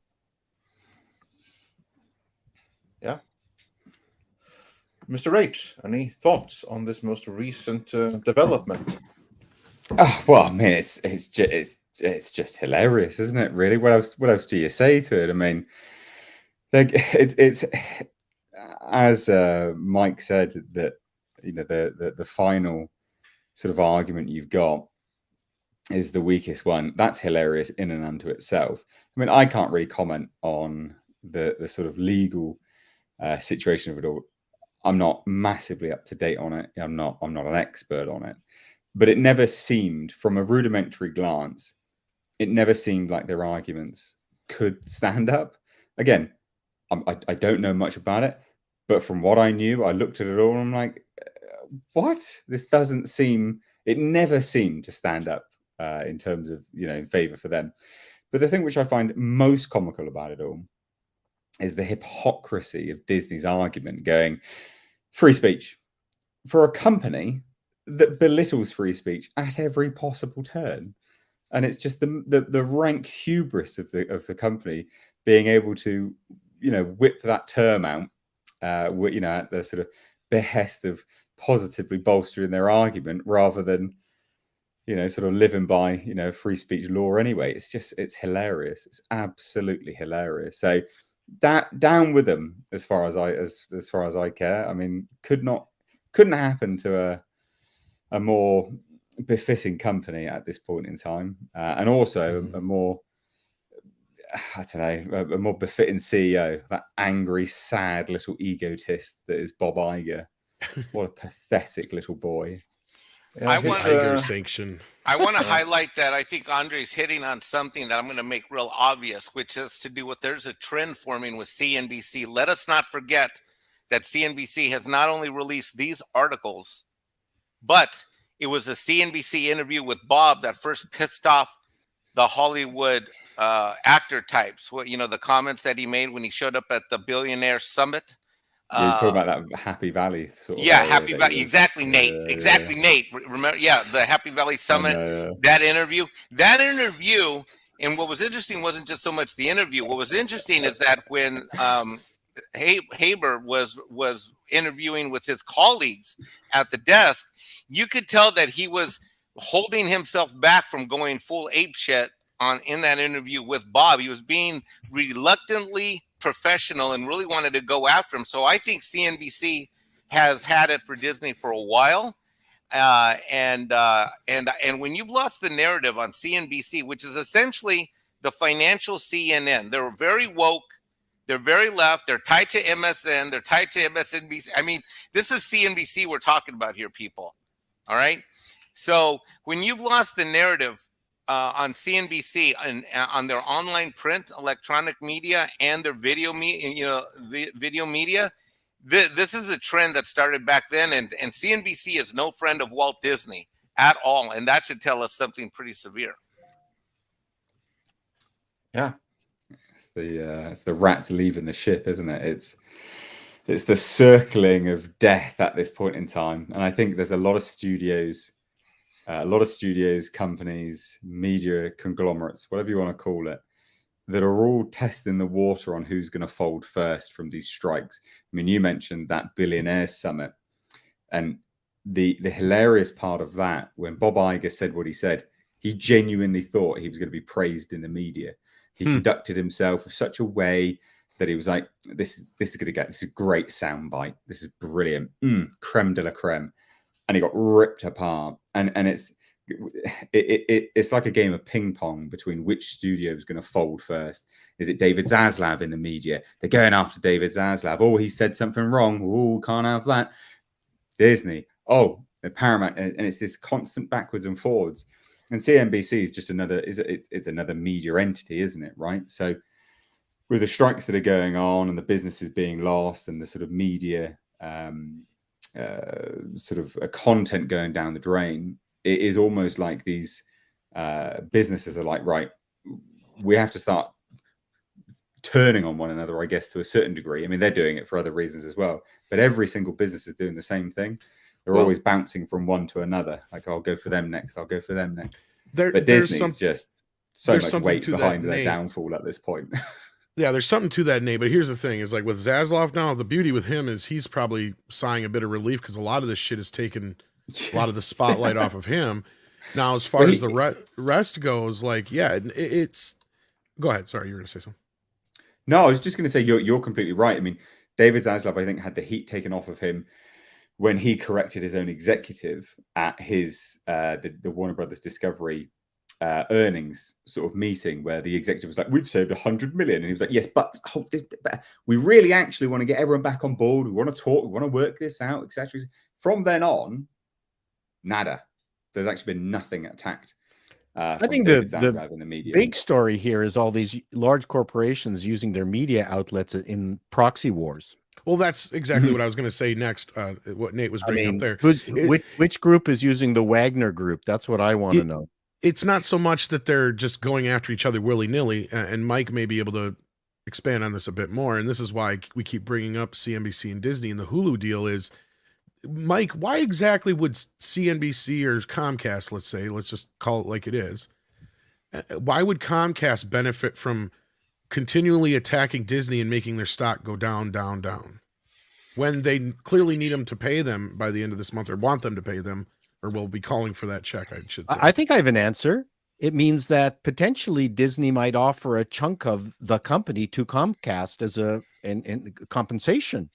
You're barking up the tree I was going after. Yeah, it's a library of content. Yeah, I want to highlight Little Dandelion, who mentions that in February, Peltz was on CNBC Squawk on the Street to discuss his proxy fight with Disney, and he reminds us CNBC belongs to Comcast, and Peltz has been a stakeholder in Comcast since 2020. So that's an important observation. What we're getting at has to do with the fact that if I'm the Comcast CEO, if I'm Bob Iger, I've got two problems. Number one is that I've got to borrow the money, or I've got to use stock. I've either got to dilute it or sell it or give options. The lower the stock price goes, the harder my financial position gets to get this deal done. I need these subs yesterday, and my stock is falling. It's a little the situation that Bob's in is analogous to you want to buy. You need to close. You need to close on your house, but your credit score is falling. In this case, it's the stock price is falling, and it's a really jacked up situation because Bob better know who he's borrowing money from in order to get this deal done, whatever the price is, because he can't. I mean, I think at the current stock price, I'd have to do the math, but it's somewhere between 14 and 15. If the purchase price of the Hulu holds, and they do it, and they need stock to do it, that's, what would that mean? About a 13, 14, 15% stake, give or take. Which can't happen. I mean, you can't have your largest competitor own that much. So exactly. The courts are going to stop that. Yeah, so that means that gets stuck, right, Script? Because now we've got all anti-competitive stuff and all of that. So he's got to borrow the money, but the longer he borrows the money, the worse his balance sheet looks. So exactly, and that's to Comcast's favor, because Comcast gains nothing from owning a controlling interest in Disney. It only brings them headaches. So even if Disney offers it up, they're going to be like, no, why would we want that? Exactly. What Comcast wants is they're looking at certain properties that Disney has acquired over the last 15 years that they themselves, that fits their brand better than Disney, and they want that. And Disney is well aware of that, and they don't want to give that up, even though they're sitting on it. And this is really a power play to get some of those properties. Yep. Yeah.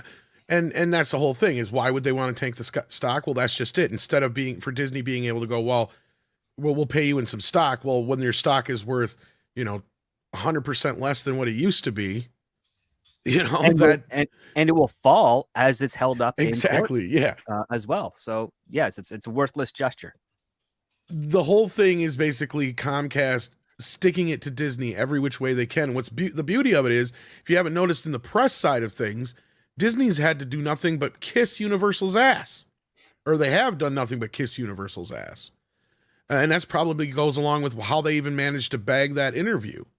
I'm sure it was all because he was trying to play nice with them, and they kind of snowballed him, or whatever you want to call it, or whatever in that interview. And I'm sure they could have went worse at him. You're right, Mike, but it did what it had to do, right? It did exactly what it had to do. And they're just like toying with Disney at this point. It's like, okay, you want to push that Jimmy Kimmel story out? Well, look what we got. They got this now and this and that, and it's going to go back and forth and back and forth. And it's really basically what it is at this point. Is this they're bullying Disney in a weird way? I guess is the way of putting it. It's carrot and the stick, and this is one thing that I think a lot of people who are commenting on Disney's future need to realize, is that you can't look at this from the perspective of Disney of who are they going to sell what to. You have to look at it as who has money that would actually want something of Disney's. And guess what? There's not a lot of people that want anything of Disney.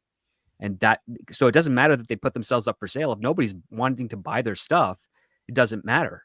And you have to take a look at that. And for Comcast to put these power plays in place in order to depreciate the value, or if anything, show the world the true value of Disney, and get the stock back into place, that allows them to do the very thing that they kind of wanted when Fox put themselves up for sale. It's like they wanted some Fox content, not all of it. They weren't willing to pay $50 billion for it, but they knew how much Disney needed some of it. And they decided, hey, since they're making themselves the power player in the industry, let's make them bleed a little. And they did. And now they're just still opening up the wound further and further, ever so slowly. So proof and evidence of what you're talking about, Script, although not a lot of people commented on it, it didn't make a big issue, was when when Comcast decided they were going to stop paying for the operating expenses and contribute to the partnership that Disney ran as part of this Hulu deal. When they cut off their purse strings this past year, that was a huge hint. That's huge proof of everything you're saying right now. Indeed. So yeah, interesting to see them drop this lawsuit, but I'm not surprised. So yeah, it'll be very interesting to see what will come of it. But we're going to be losing Mr. H here soon. So was there anything else we wanted to get his take on? If we're losing you in 5 minutes, I don't know that we're going to have time to get into the next story in 5 minutes. So we're just going to go through a couple of super chats. Yeah, so unless there's something that Mr. H wants to share his thoughts on. Well, I know you're not a massive Godzilla fan, but I saw the trailer. It did look bloody good. Very, very, very impressed. John Goodman was in it too. John Goodman, Kurt Russell looked great. Looked absolutely fantastic. I was very pleased. Very, very pleased with it. Your video was really great, Nate. Your video on it was great. I think the stuff you pointed out. I'm so excited. I can't wait for this to come out. Yeah, it's the level that they've put in.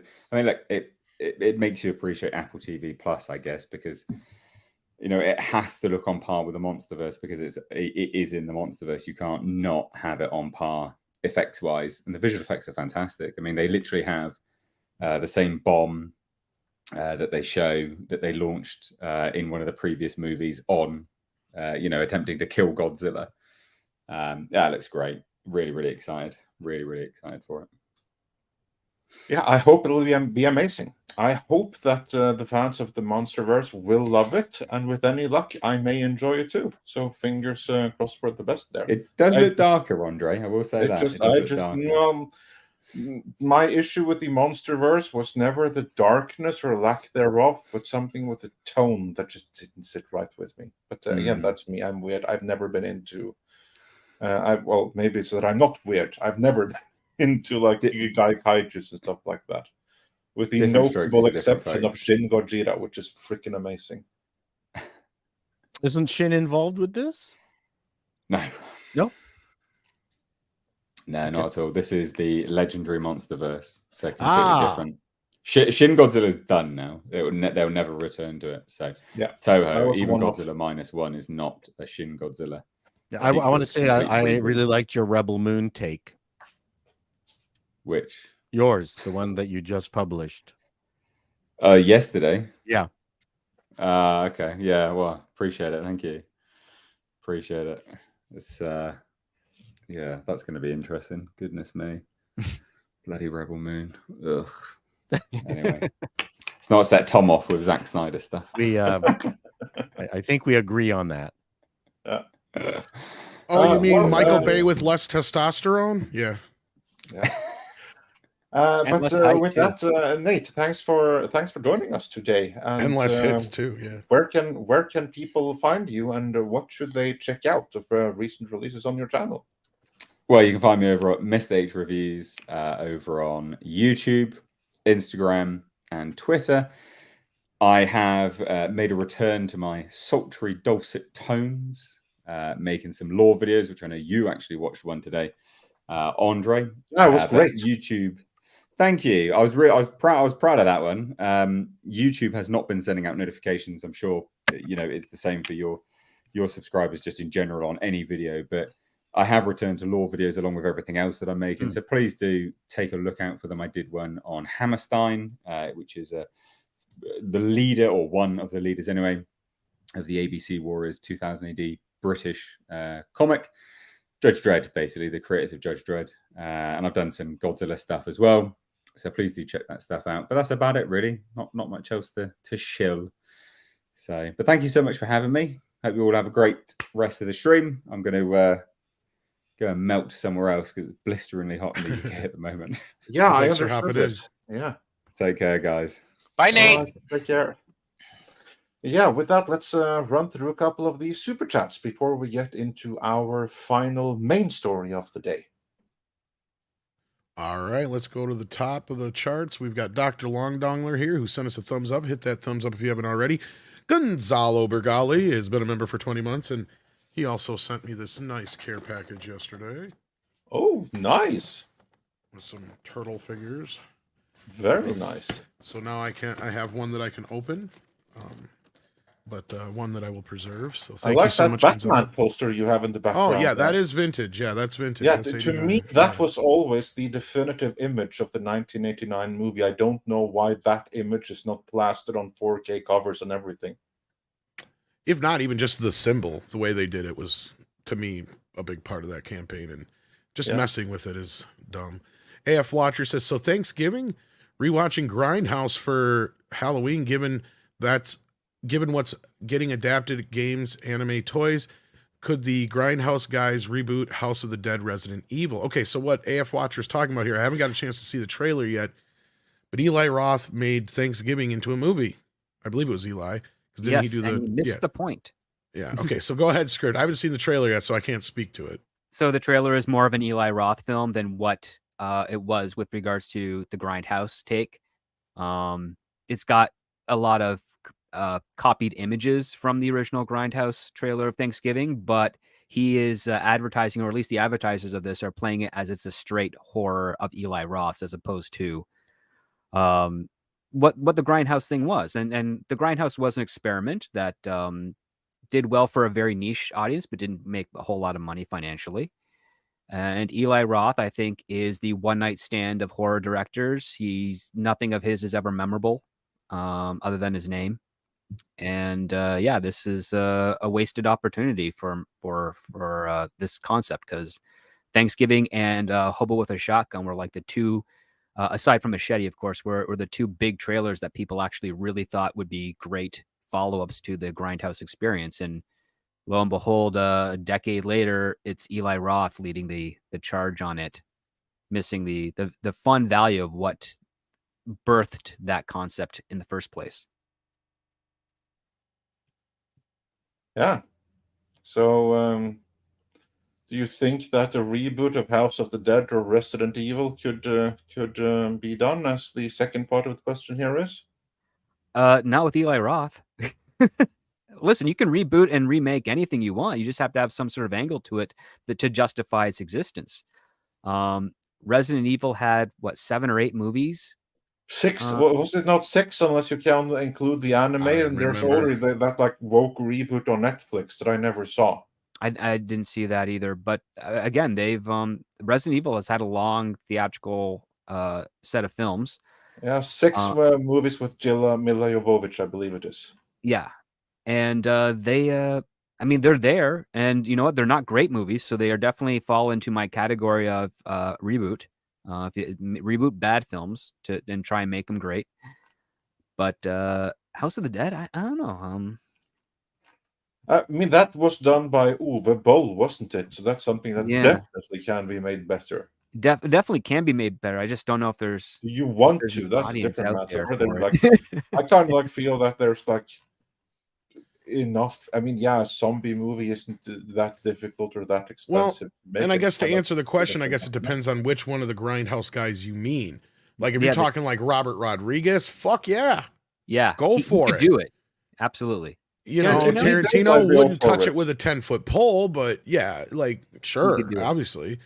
Eli, yeah, I see where Script's coming from. Eli is probably a better actor than he is a director, sadly, but Yeah, and he's actually a really terrible actor too. So it's he's just all right. I mean, I think he did okay in a few movies I've seen him in, but I well, get when what he's you're saying. directed by Tarantino, where he's basically told, "Don't say anything." That's true. But you That's got to how he remember, our choices were either that or Adam Sandler. Adam Sandler can act, though. I know, but can you picture Adam Sandler playing the Bear Jew? Yes, because I've seen Punch Drunk Love. Nah, I hate it. Why does everybody think he can act just because he's screaming? Oh Like, no, that's what I that's don't not get. why. I'm thinking it's because he did something out of his normal character, and he actually What, committed to Scream? it. Who are you talking about? The Wedding Singer. He was great. Yeah, he's great in There's that, but that that's too. typical Adam Sandler. See, that's the thing is I don't think that, like, I don't understand why people think that Adam Sandler's some great dramatic actor. He's literally doing the same thing, and no matter what he's in, this is Adam Sandler. No, This is he all I didn't do do. that in The Wedding Singer. He did wasn't that too. in Zippity doo. the Gem movie. The Gem movie wasn't that at all. He was like shockingly dramatic in that. Yeah. And then the new one looks pretty good. The one, the Bat Mitzvah one looks hilarious. I lost all faith in Sandler years ago. Sorry. Sorry, he's done some very good movies. He's He's done a lot more bad ones. Yeah. It doesn't matter. The thing is, he keeps swinging for the fences. He employs his friends. He's made the studios multiple billions of dollars. Eli Roth cannot say any of that in his career. No, true. Very true. Yeah, he can say that he has a very punchable face, and he'll right in that. Yeah. But and moving even on from there. movies that his own DOP turned down when he read, I think it was Don't Mess with the Zohan. He went, well, this sucks, and he didn't even go with it. And then it turned out to be an unbelievably charming, successful film. That's one of the movies that turned me off of him completely. I love it. That is a great film. Love Don't Mess with the Zohan. Some of the I funniest absolutely gags. hate it. Yeah. It was horrible in my Banging opinion. the old ladies? Are you crazy? I'm sorry. Sandler went off a hill after Little Nicky. Up to that, I love that movie. Me and Paul are on the same team. I go love for it. it. I'm just saying I can't Other than stand he Zohan. sucks in it, but it's a fun movie.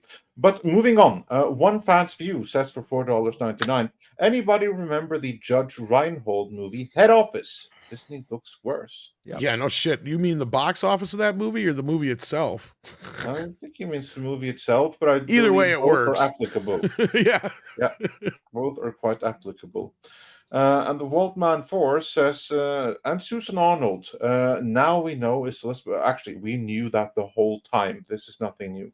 What's the main reason behind Chapek's flip-flop on the Florida situation when that started? She was the closest thing to an ally that he had in that entire nest of vipers that was the Disney company. So she was trying to look out for him as much as she could, but they were being manipulated like heavens. This is the one place where the article kind of dropped the ball, where we're going to have to add some detail that they missed in our upcoming video. It's a great article. It's a thesis more so than an article. But that is one point where probably they didn't get anyone to speak out because they were all culpable of what went down there. And your Muslim uncle says, this is no mas. Yeah. That's what the audiences need to be saying there. And then we actually have a comment for Mexican Iron Man. Goa141NO says for $50 Mexican. Mexican Iron Man, what you use to condiment your carne asada, oranges, beer, spices, and what kind of tortillas do you prefer, harina or maize? Well, this is a very controversial position, but I actually prefer limon, also known as limes, instead of oranges. I am not particularly enjoy beer, so I tend to drop tequila on it. Spices will usually be pepper jalapeno blend that I put together and shake up in a jar. And tortillas, look, my waistline says corn, but my heart says flour, harina. So that's what I get, harina, flour. Yep. There you go. Now we know, and you made me hungry. God, I'm so hungry now. Doggone it. That's super chat. Thank you. Fuck, I want taco now. Yeah, me too. Shoot. Yeah, I want Mexican. And the Star Wars dad sends us $2. No comment, just $2 in support. So thanks for that. That is much appreciated. And we got the member chat from Mr. Tickletrunk saying, Chato is 100% correct. Disney has been lost for many decades. We're mad about them or catching defeat from the jaws of purchased victory. We had hope. Yeah, that's exactly. They gave us both. Indeed. And then Jesus Davil has been a member for 1 year, and he gifted 1 Midnight Edge membership. So that's awesome. Thank you on behalf of whoever received it. And Space Dave 2000 says for $2 Canadian. Notice the panel is worldwide diversity. Yeah, we have people from all over the place. So that is pretty cool. Mr. PJ sent us 100 Swedish krona, and then your Muslim uncle has been a member for 29 months. So that's awesome. So glad to have you, my friend. And then let's see. We got that one, and we got that one, and Paradise Plain says for 100 Norwegian krona, the more I learn of life is that AOC and Rachel Zegler are the same person. Out of touch with reality. Thank you, Midnight's Edge. P.S. Mr. H, stop pumping iron. Save your back. Thank you. Yeah, well, we'll let him know. But well, he has given up professional bodybuilding, so there is that. There's that, but we will make sure that he sees this. Sorry, we didn't get this when he was still here. David Görig has become a member, which is fantastic. And then we have a question for everyone before we get into the final main topic here. Is Tari Azul says for $4.99. What do you all think of Foundation? I've noticed many shriek woke, yet don't watch it. Great sci-fi, and Laura Byrne is incredible. Silo is great too. So, who here is still watching Foundation? And if you're not still watching, what was your initial impression that caused you to stop watching?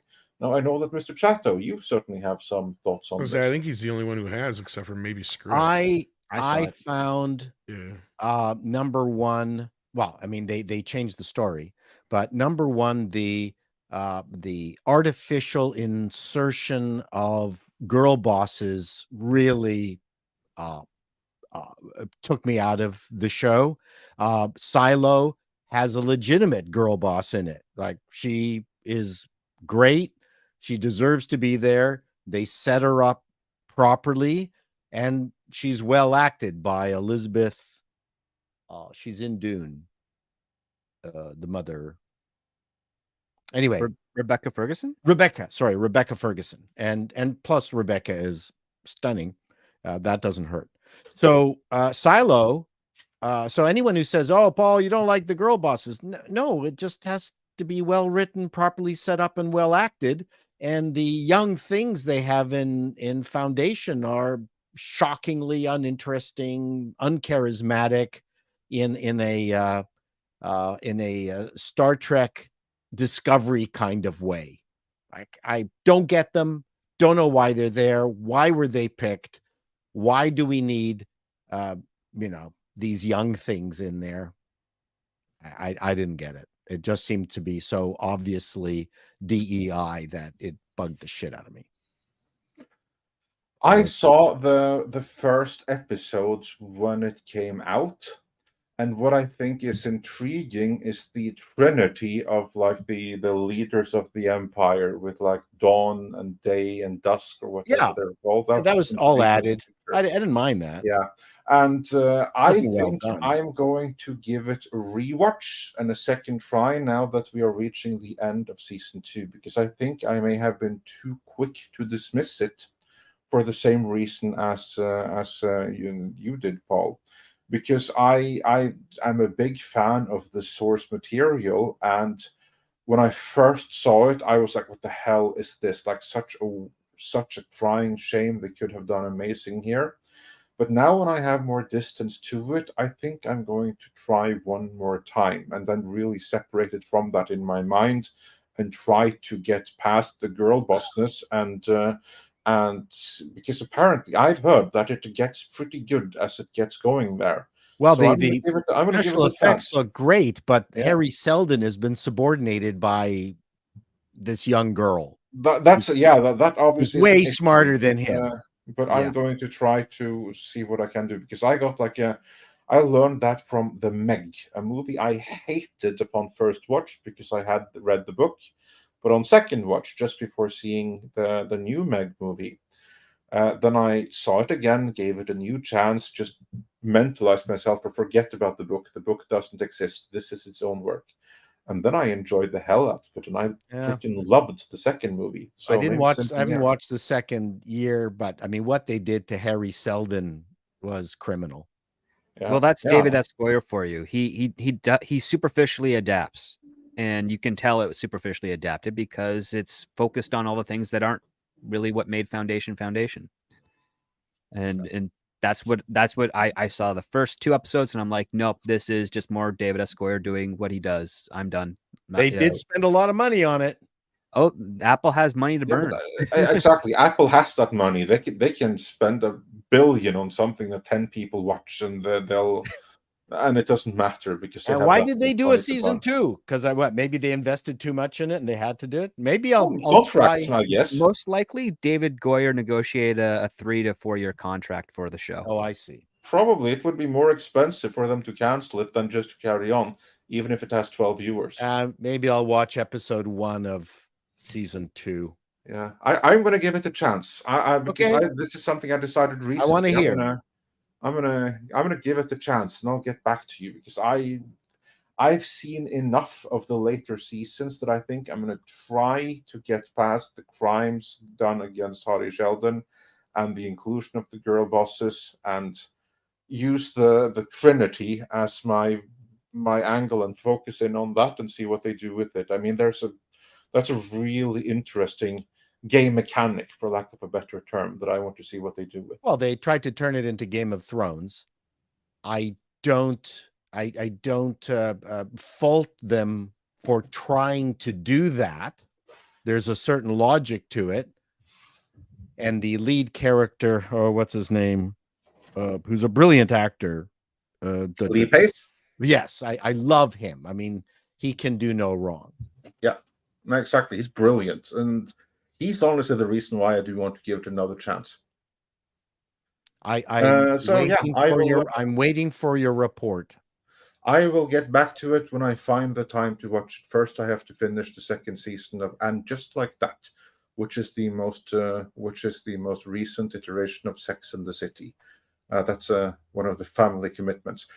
And surprisingly, they keep on ragging on Disney nonstop, so I may do a video on that too. And then Wartooth88, he has a question here. Any news on Majors? His trial started Tuesday. I think it was delayed again. Last I heard, the main witness or whatever was missing or not in the country or whatever. Maybe she went on a Disney cruise. I don't know. Yeah. Then we just have to wait with that a little bit longer. And Bass Player 2011 IFY says for $4.99. To be fair to Apple, have we ever had a proper adaptation of Isaac Asimov's work? No, we have never had a proper adaptation, but that's no excuse not to begin now. iRobot had nothing to do with it. Nothing at all. Isaac Asimov and Harlan Ellison wrote an iRobot screenplay, which I don't know where it is. I never got a copy of it, but the people that I've met that have read it have said it was absolutely phenomenal, and could never have been filmed at the time when it was written. One correction: when I did see it, I loved it. Fantastic Voyage. And also, apparently,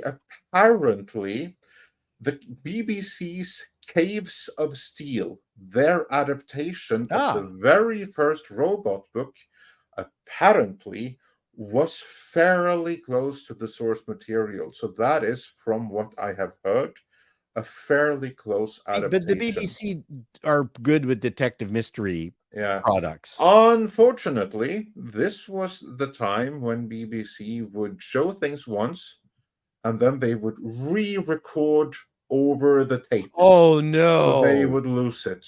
So the Caves of Steel is lost to history because the BBC was too cheap to just buy a new tape. Oh they my re-recorded God. over the Caves of Steel. The only thing that remains of it is like a clip or something like that, a snippet. That is all. Wow. Lost to history. But what do you think of Fantastic Voyage? That I'll was let you good. know I thought it was a pretty good. I'll let you know when I've seen good. it.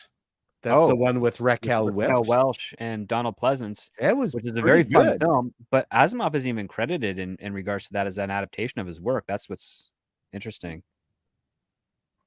That I thought was a fairly accurate, cheesy-ish version of Fantastic Voyage. I thought it was good. Yeah. It was it's one of Isaac Asimov's more simplistic short stories. Very exciting though. And then Yeah. where they're going to leave the body was a fantastic race to race to the end. They had to get to the tier deck. I mean, that was a fantastic ripping tale kind of story. He was never good with his characters. What I think is a tragedy, though, is now that Apple is doing Foundation. I mean, they had such an opportunity because the books, the Asimov's robot books and the Foundation books, they take place in the same universe. So they had such an opportunity to do both and do like their own shared universe, and they just blew it. Well, he has a lot in the shared universe of Robot Rules. The issue with Foundation 1 is that is unfilmable. It's all a setup book. There's no real story in it. It's not until the mule comes in book 2 and a race to the second or third Foundation, I can't remember anymore. That's when it becomes a good ripping yarn.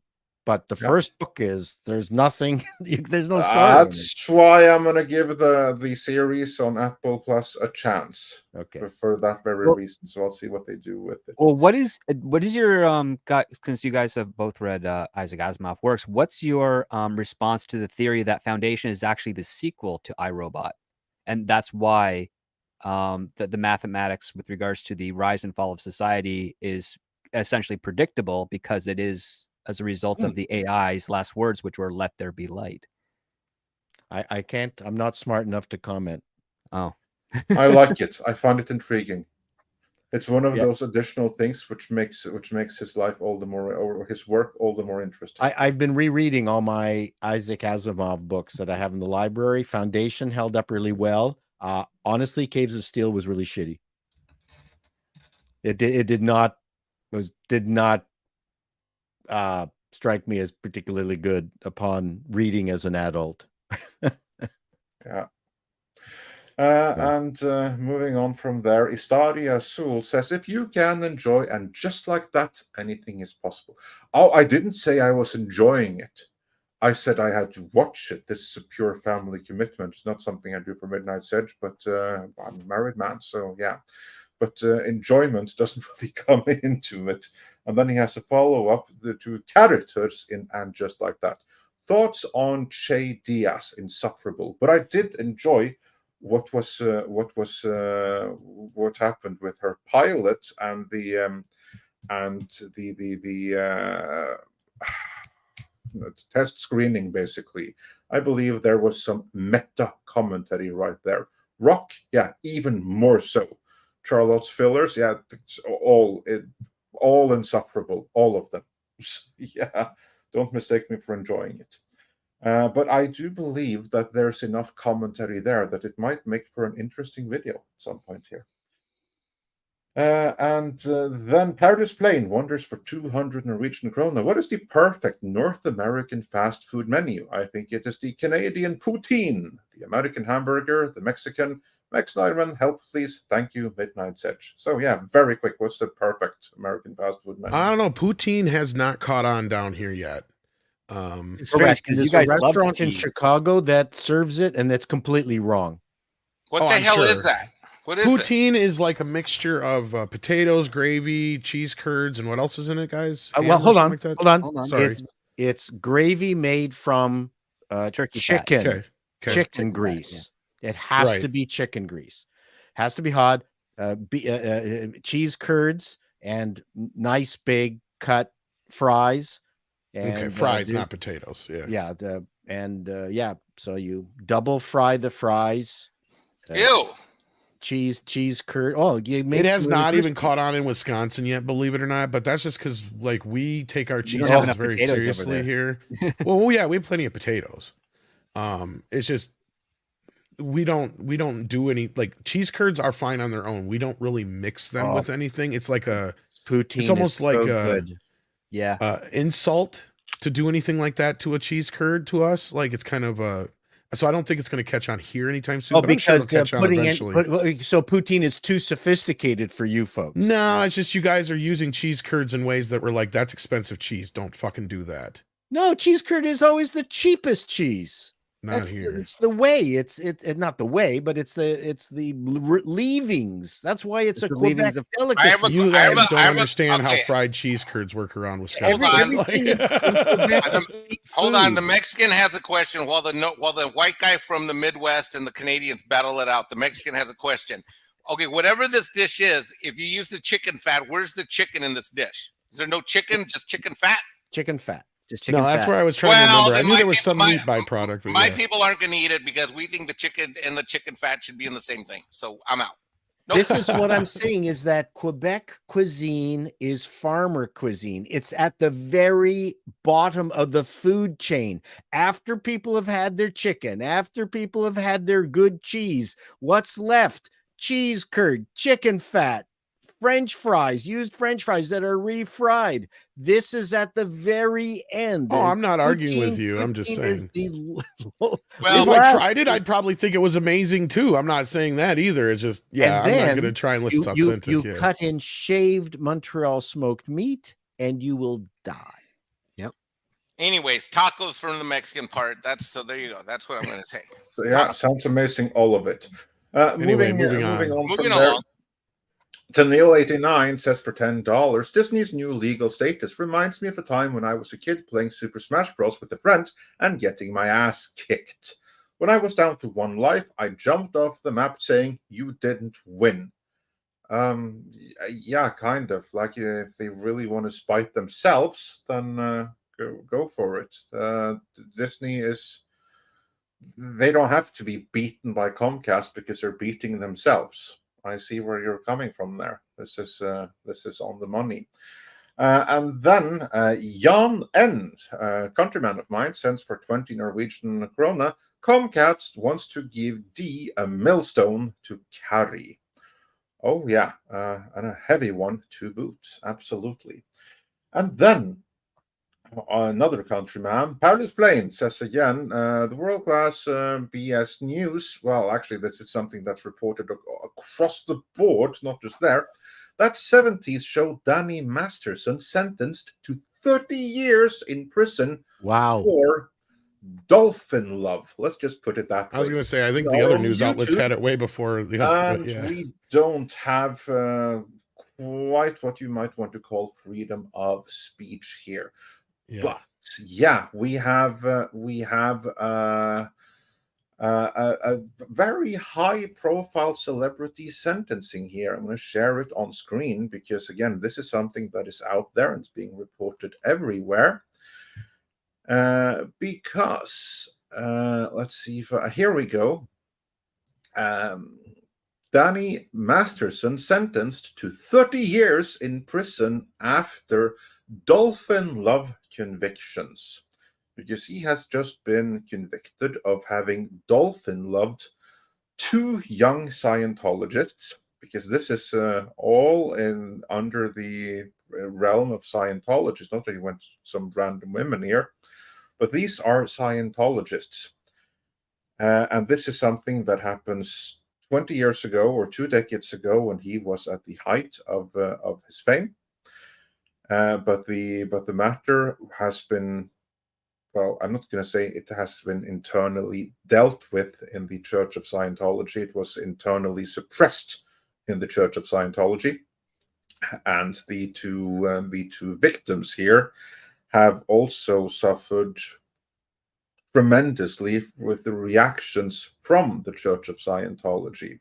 When you read their victim statements of everything that they have suffered, if anything, it comes across that I certainly get the impression that as bad as the dolphin-loving incidents were, the real issues were everything that they suffered afterwards, from whom they considered friends and family, and who considered the good name and standing of the church to be far, far more important than this one individual being brought to justice. And so, yeah, now he has been sentenced to 30 years. This is something that can be appealed, so it is not final just yet. But that is quite All the that verdict. being said, I will say this. This is how I see it. Diddlers get more time than this, or less time than this. So this is kind of strange. And secondly, I looked and looked and looked. I couldn't find any proof. Now, that could be because of what you just said, Andre. Maybe it has been. It is. It is. Apparently, you know what kind of proof there is? Apparently, within the Church of Scientology, there is tons and tons of proof. This is something that many people will have known.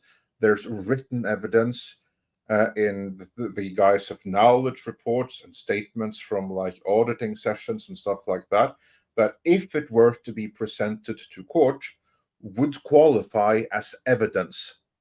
So is there evidence in the usual sense? No, it's word against word. But inside the church, which they have not handed over, apparently there is very hard evidence. See, that to me, I don't know. I And also there is a clip of him that's going viral right now from Conan O'Brien from 20 years ago, which is creepy to say it the least. Or even Conan O'Brien basically told him to his face, "I've heard about you. You're gonna get caught." I don't even know what the context was that what he said, so I can't comment. I'll find it. I'll find. Because there is this that came out. Because here's the thing: as far as I can see, with no evidence and it just being, believe all women at this point, the only Me Too victim I see here is Masterson, really, without any hard evidence to 30 years. As I said, diddlers get less time. Yeah. And I don't even like the guy. He's one of the only cast members besides Kuchar that I really couldn't stand on that 70s show. So, but in that case, I brought this up here because, yeah, this just dropped this morning. Ashton Kutcher, Mila Kunis both wrote letters in support of Danny Masterson ahead of the conviction, calling him a role model. Yeah. So now they're trying to smear these guys in the press too, evidently. But there's other people that have spoken as well, because they are not the only ones to have spoken out. I have something else here. I'll find it here. As long as he hasn't drunk any Bud Light, then I think here, Leah Remini. She also had some statement about this. And her statement basically amounts to, this guy did it, we all knew, and it's not just him that's on trial here, it's the entire Church of Scientology. Well, she left the church. She did, and she has been spoken out very actively against their criminal charges. She was even like on a 2-hour live stream commenting on this yesterday on the channel of one Mike Rinder, I believe, who is the former head of OSA, which is the Scientology's own KGB division. And he also escaped the church and has been one of their harshest critics and exposed many of their practices. So yeah, not much support coming out from her camp. So So yeah, a lot of strong opinions back and forth. But Paul, I know that we are losing you very quickly here. Correct. So thoughts on this? Again, this is no hard evidence other than word and strong opinions. But 30 years. Well, now we're getting into gossipy territory, which, I'm not a gossipy person. In fact, I was hated at the CBC for being the least, with the person with the least amount of gossip, and I was pounded. Gossip's important in show business, and if you don't have it, it can grease the skids of lunchtime conversation. It's very important but you just have to be very important about who you're doing the gossiping about. You have to be strategic about it. I have good stories, but the gossip, I've just never been good at it. Yeah. So no thoughts on this sentencing of Danny Masterson? No, and this is also in the United States. I know almost nothing about Canadian law and even less about American. There you go. Just stand on the right side of it and you're mostly clear. That's right. And I know nothing about Norwegian law. Well, if you just use common sense, you're generally going to go far. Well, I mean, we're all involved in cancel culture. You never know what's going on. My previous video where I talk about the woke that hate air shows and the noise and not wanting to take kids out to explain to them the physics of this stuff, that got banned on Facebook because really, I made one joke where I referred to Toronto leftists are people who immediately try to transition their young boys if they're caught listening to Cher. Do you believe in life after And love? apparently because of that one joke, it's been banned on Facebook. Huh. Anyone who's tried to post that video, it gets taken down. Yeah, well, speaking of how we have to use words like dolphin love right here on this platform, Correct. I'm not surprised. Well, and speaking of videos, I just watched the one on Conan. And again, I'm not trying to say, he's innocent. I'm just saying, I watched this video. I don't get out of it what they're trying to push with this Deadline article that it's attached to. Yeah, it's kind of awkward, but he's not the aggressor in the joke, because the whole joke's about asking someone to grab your balls in your accent. You can't take the word, the accent out of certain words like balls, because they're talking about his Long Island accent. And the exchange goes, well, the bigger question is, why is you asking people that? And it was a joke, obviously. And he's like, and they were joking, bantering back and forth. And that's the thing is, I don't see it as the gotcha some people are trying to claim it is, because he's not the aggressor in this. He just said, even if this is true, he's just asking people to touch his balls. Big deal. That's no worse than, anything. I don't see that as, I don't get this. I'm trying to figure it out. I'm trying to find the proof here. I'm trying to find where he's some sort of aggressor. I don't get it. And I'm not saying that he's not, but I don't know. To me, who's the real Me Too victim here is what I'm trying to say, I guess. That certainly is that certainly is the official point of view of the Church of Scientology. And, what did you say, Paul? Paul? We can trust everything that comes out of their organization. No. Yeah, they are the most ethical group on the planet, according to themselves. Well, I mean, we can probably, this is pretty innocent, really. I mean, not innocent, but I mean, it's as far as like we could get away with showing it on YouTube. So, I mean, the clip's probably too long just for NBC purposes more than anything. Yeah. But I mean, I guess I could share the link in the chat for people who want to check it out for themselves. I mean, yeah. But I have to go. If anything people should be checking out, like any runner-up videos or. I have the next worst video to Andre's take on why One Piece is better than Cowboy Bebop. Watch Andre's video. That is the quintessential analysis. And then if you're feeling sad and lonely and you want to hear more, you can kind of slum your way over to Call Me Chato and listen to my sad version of it. I'll do it. I'll watch it if you give me $50. No, Absolutely. but now a good review is going to cost you a Unnecessary. lot more than that. Yeah. Master Trek, I'm going to bring this up since we're losing a Canadian, says, I see Canada and USA failed to qualify for rugby world champions. Oh, yeah. This is for the female rugby, I believe. Oh, nobody cares. Oh, speaking of, that reminds me, today apparently is Star Trek Day. About is which it? no one cares. No, that was 2 days ago. I was Was going to say. Oh, there, no one It cares. premiered That's September just a 6th show. in Canada, 1966. That's Star Trek Day. Is Today, Star Trek it Day the premiered same today day in the in United Canada States, and but- the US? Oh, yeah, you and your semantics trying to be all smart there, script. Ha, it is today. Well, Because it's today nobody, for the United Canada's not a States. real place. Yeah, but Canada isn't a real country, so it doesn't Yeah. even count. It's like North Wisconsin. Exactly. It's It's like- a province that got the pre-screening. Big deal. You guys don't even have like I heard that you guys can't even ride your bike from one end of the country to the next because you have to like no, it's not doesn't count. Not a real country. Well, we can't walk across the entire country without dying of cancer. Oh, Yeah. jeez. Ooh, sorry, little early. Oh, all right. Well, thank you, Paul, for being here. Appreciate Oh, thanks it. thanks for having me. And I don't Always see enjoy any it. other super chats. Oh, was there one for you? I think there was one that we had before you leave. The Canadian was double it check the here. Canadian? No, it was the cricket team. The Canadian women's cricket team is I thought what he was referring to, and one member of yes. the Canadians cricket team is a suspected woman. Valentine's Tube sent us a super chat that we didn't get in time for you one of the last times you were here. Well, you have it now. Yes, Paul. So how was They Were 11? And I know Valentine's Tube's in the chat, so that's I don't know that. They Were 11. Is that an anime? I think so.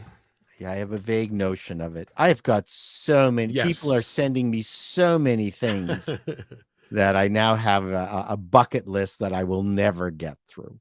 That's the whole thing with like, I actually watched the first episode of One Piece and enjoyed it, and I gotta try and get back to it. But now people are like, oh, since you enjoyed it, you should watch that series. I'm like, I ain't watching 30 years of an anime. Are you insane? 1,000 episodes. Yeah. Yes. And I made the mistake of saying in my my discussion that one of the reasons that One Piece was easier than Cowboy Bebop was that, One Piece is just a pirate show. Like there's no Yes, technology. I'm into the concept and the world Except, building. Yeah. let me finish. Except I've been inundated in a friendly way, people who are knowledgeable about One Piece, saying that later on it gets wild and they are fighting mechs and beasts with lasers and all sorts of stuff. Now that's way, way, way, into the. So it's like Ninja Turtles. It gets crazy, but I mean, it's going to have to get crazy if you're trying to write 1,000 episodes. Yes, at that point you get so far from where you So started. Yeah. at the beginning, I think I'm accurate to say that it's very low tech, but people have corrected me and they said, if the series continues, it gets very high tech. But if it becomes monstrously successful and Netflix chooses to spend, buckets more cash on it, then, more the merrier, I say. So we'll see what season 2 gives us. So anyways, thank you very much for having me. Yes, come to call me Chato. I've got lots of stuff happening. I just came up with another sketch this morning that I think is pretty funny, and I'll be recording that at some point. And then the TV guide one has been written. It's going to be recorded today, and that will get edited. That takes me a long time to edit. Yep. One thing at a time. I know. I just got to pick And up. also, everyone should check out your Cowboy Bebop and One Piece comparison. But it's actually really, really good, and it offers a completely different perspective to mine. So do check out that as well. And Paul did drop a little nugget of news in there. Yes, for those who may not have heard yet, One Piece did get picked up for a second season already. So it did. That is, it's written already. They just can't produce it until the strike's done. Or it's written. Yeah, I didn't get picked up. Or did it get picked up? It did. Yeah, get picked up, and you folks haven't seen my It's video. Actually, I Script never always begged, makes me second I guess never myself. begged people to come to my channel to watch a video. This one actually came in at Fuck if that, you beg know 'em. if you know YouTube parlance, it came in at 9 out of 10. It's at 4 out of 10. And then if we can get it up to 1 out of 10, that's really an exciting thing to go from 9 out of 10 to 1 out of 10. 1 out of 10 is the best for those of you out there who have no idea. So what he's talking about is basically what we see behind the scenes here. Right. Is whenever we drop a new video, we see where it ranks in views out of the last 10 dropped. So for instance, if if it drops like in the last 9 out of the last 10, it's like, oh, basically. And when you know that you're struggling with the algorithm beating you, is when everything you drop is dropped in like the latter half of the top 10. So like it's 6, 7, 8, 9 or something. That's where we are right now. That's kind of sucks. And if you are on a roll, then everything opens like 1, 2, 3 or something. And So, and yeah. rarely does it go up, but it started at 9. It's at 4, which is an Yeah. extraordinary, zooming No, pace. no, it isn't. That's because of when you drop it in the day, because now is when America's waking up. Right. Still, Yeah. So let's everyone make it 1 out of 10, folks. Yeah, let's go watch that video. Thank you Yes. very much, everyone. Thank you, Paul. We love you. Take care and have a good weekend. Yeah, you too. Hopefully we everyone. see you Bye. Sunday. If not, all right. See ya. All right. Before we get back into super chats, I just want to show Andre this just so we can have a geek out moment. This guy, Bob Elvis Smith, made a scale version of Castle GreySkull. I want that for Christmas. I want that too. He needs to like does he do them in order? I don't know. He should. He'll sell them. I like what Tim Triggle said here. And Jesus wept. Damn, that's sweet. That was one of my biggest gripes as a kid, was the play sets were never, ever, ever to scale. Like you couldn't even, speaking of like, it wasn't just He-Man either. Like you could never even get the Ectomobile into the firehouse. Yeah, you could. No, it can't fit all the way in, right? No, mine does. I've got it actually like literally 10 feet from me. The thing is that it fits only the Ectomobile. It doesn't fit anything else. You know what my favorite part of Midnight's Edge and Midnight's Edge After Dark is whenever Tom says something and script like corrects him immediately. I mean, I physically have both. There's like the thing. Tom evidently had more stuff in there. No, we're getting shortchanged. Those Canadians are taking all the cool shit, and they're not leaving the cool crap for me and Tom on our Castle GreySkull and our Ecto stuff. Dude, This is what I'm want talking that. about. That is I don't so know cool. what world fucking script is in, or what world Canada's in, because in the US of A, nobody's Ectomobile fit inside without an extra fucking attachment. That's what I'm getting at. You could not close the fucking doors if you had the Ectomobile inside. Wow. It would hang out the back end. Canada must have gotten That the looks luxury small. model then. That's what I'm saying. That, or you guys got a different sized one or you bought one that was like a redo or something. Because No, like, mine is from like 1988. Maybe did you different toy company handle it up there or something? I don't know. It's 3 stories. It has all those types of things in there. But my Ectomobile, yeah, it's in it. No. Anyway, it still it hangs must be a out. different one then. I mean, this is Rambo Last Blood all over again. It's a different release. Must be. Yeah, you even got the little gate for the slime to go through, and you got the little tag for Yeah, the all that's in there. pole to go down. Yeah. I parked the wrong way, says Carlo. I will say though, like you could only fit the Ectomobile in. You couldn't put in the what was it, the containment unit that it came with at the same time. Well, the problem is the back end. If you try to close the doors, there's a little ramp there, so the Ectomobile just rolls the fuck out. Like you can't keep it in. It like, never mind. Anyway, Okay. Trust me, hours and hours of play. I know what I'm talking about. Anyway, John Stulkup says, Sound of Freedom international numbers are in. Oh, how are they doing? I haven't seen them yet. Well, it's been released in South America, as far as I know, and it's absolutely killing it there. I know the video is going to be announced soon. I've been hearing rumblings, so that's right, Michelle. I can't keep it in. Let's see if I can bring up the international numbers for Sound of Freedom. Yeah. Meanwhile, while you do that, Powerless Plane says for 100 Norwegian krona, Mexican Ireland, please. I love you, man. Thank you, and tacos forever. Yeah, Norwegians love tacos. Tacos rule. Yeah. Ooh, it's getting close to crossing $200 million, guys. 182 million total so far. Yeah. Nice. Let's see if I can find the. Wow, that's crazy. I'd have never thought that even. I mean, I knew it would do well at the end of the day, but geez. Oh well, I'm very Internationally, glad. it's done Perfect. about 7 million so far, according to the Box Office Mojo. But I don't know how updated that is. That's not updated because it Yeah. takes time to collect numbers from all of South America. Let me So it's see if going to numbers be is a more while updated. before Yeah. we get the numbers there. I mean, there's like some place where you have like estimates, but it's going to be a while before we have the actuals. Yeah. Let me see if the numbers is any more updated. But yeah, they're usually a little quicker. Yeah. No, they're the same numbers yet. So, but that's not bad. I'm thinking it's gonna hit over 200 million within the next couple weeks here. Definitely, if not next week. It could, depending on how big it is internationally, because it's opening in a few different markets here, coming soon. So, Australia is another big one too. And did it open in the UK yet? I think it did. I don't know that it's getting a theatrical release. If it does, I heard it was in the UK and Australia. That was it not October? I think it was. I think it's October though. You're right. Yeah, October. I think that is because Icon's handling it in Australia, and I can't remember who's doing it in the UK. But yeah, I don't remember that either. But it's either way. Yeah, good for Sound of Freedom. Keep going. Yeah, absolutely. And then we got this one on screen, right? Yeah, we did got it. I was hoping that Mike would be here to hear it. Oh, okay. We'll keep it there just in case he comes back. Yeah, Dr. Long Dongler, go ahead. Yeah, he wanders for £5. Andre, where's the best place to stay in Norway for places to visit and to see live music, rock and metal? Well, here's what you want. You want to pay attention online to music festivals and to concerts. Then you want to come for when there is a concert.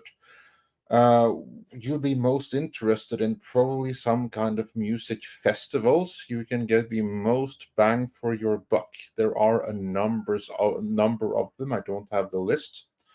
A place that you can check out also for concerts, and this is a venue where actually it's 3 venues in one. Medium-sized venue, but many big international artists go there because they think it's cool. So like artists that sell for like 20,000-30,000 internationally will play in this place for 2,000-3,000. That's Rockefeller.no.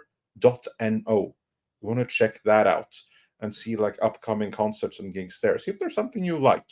So I would say Oslo, that's where most of the concerts are. But generally around the south of Norway is where the festivals are. So you want to check out various Norwegian festivals. And then rock metal depends on how hard you want it. I mean, if you're into death metal, then Oslo in Easter. That's when you have the Inferno Festival with who's who of black metal. But of course, that's not for everyone. So I would say begin with finding the music and the concerts you want, and then go to that place. There you go. And concert advice. That's going to be Oslo. Concert advice from Andre. Yeah. Valentine's Tube says, I have ideas for Black Hole sequel. Too bad IP not mine. Yeah, that's how it works. Nothing you can do about that. But just be glad Disney probably hasn't made theirs yet. Yeah, but of course, if you have the resources to it, then recycle your ideas for a sequel into its own original thing. Exactly. Many great things have been made that way. It's the smartest thing Zack Snyder ever did. Yeah. And not just him. I mean, but I'll give him credit where credit's due. And the same thing with when Jodorowsky didn't get to make his Dune. He pulled all of those ideas and that creativity into his Hodoverse comics, which are probably better than his Dune movie ever would have been. But yeah, never know though. You never know. Just keep, just write it up, and then, like Andre said, make it something a little more original, and you should be fine. I mean, the whole concept of the black hole isn't anything that's something you couldn't just do your own version of anyway. Really, it's just the concept of it. Of a black hole in general. So there you go. It's a real thing. So indeed. Master of Trek says, from a legal perspective, Masterson had to be convicted beyond a reasonable doubt. Only way to evidence got made public is if the victims were minors. That's true. But in the whole course of it, there's, as far as we know, as far as I know from what I could do for my research, And there's plenty of others who have been following this a lot longer and know more about it than me. So don't take my reporting on it as any kind of, solid reporting on this. So Yeah. But to my No, knowledge, there it's was definitely- nothing but just verbal. No other witnesses either. Just like Andre was saying, just Yeah, he and versus those she kind of thing. and those who really have been following this tend to be of the opinion this guy got what he deserved. If that's the case, maybe, but we'll have to see how it pans out at the end of the day, because it's going to be a while, because he's going to. It's going to be a while. This isn't over, and My guess, apparently from his reaction, he wasn't too worried. My guess is he'll sit about 10 years, and then he'll probably get out after about 10 years, and he'll have to be registered and all that stuff. He won't sit the full 30 though, I bet. But yeah, and that is if that sticks, it may not. It may not. You're right. Your Muslim uncle says Mexican Iron Man called it. Dang it, Bob. DCB Titan says it's metric to the imperial conversion problem. Yeah, that explains the Ghostbusters right there. Possibly, Maybe. yeah. Could be. Tom, you need to switch to metric, and that car is going to slot right in right away. That's not how the Force works, Andre. Mr. Tickle Trunk says, Tom, I never saw a white one that didn't fit before.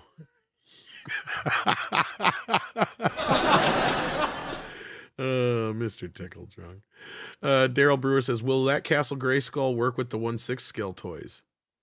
That Castle GreySkull will work with anything. It looks about right. Like, the only He-Man toys I know of, aren't they all the same scale? Well, here's like the thing that you have all the traditional, which are made in one scale. Then the classics line, they were made slightly bigger, and because of that, I didn't realize they were slightly bigger. Well, they are. They're bigger.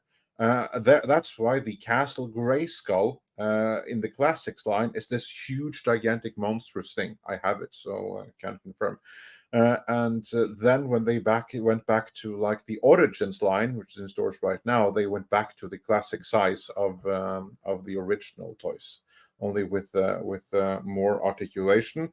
And so the Origins Castle GreySkull is pretty much the same size as the original Castle GreySkull. But with that huge custom-made thing we saw right there, anything is going to work. It'll work better, and you could even, if you wanted to, fit Tom's Ghostbusters car in there.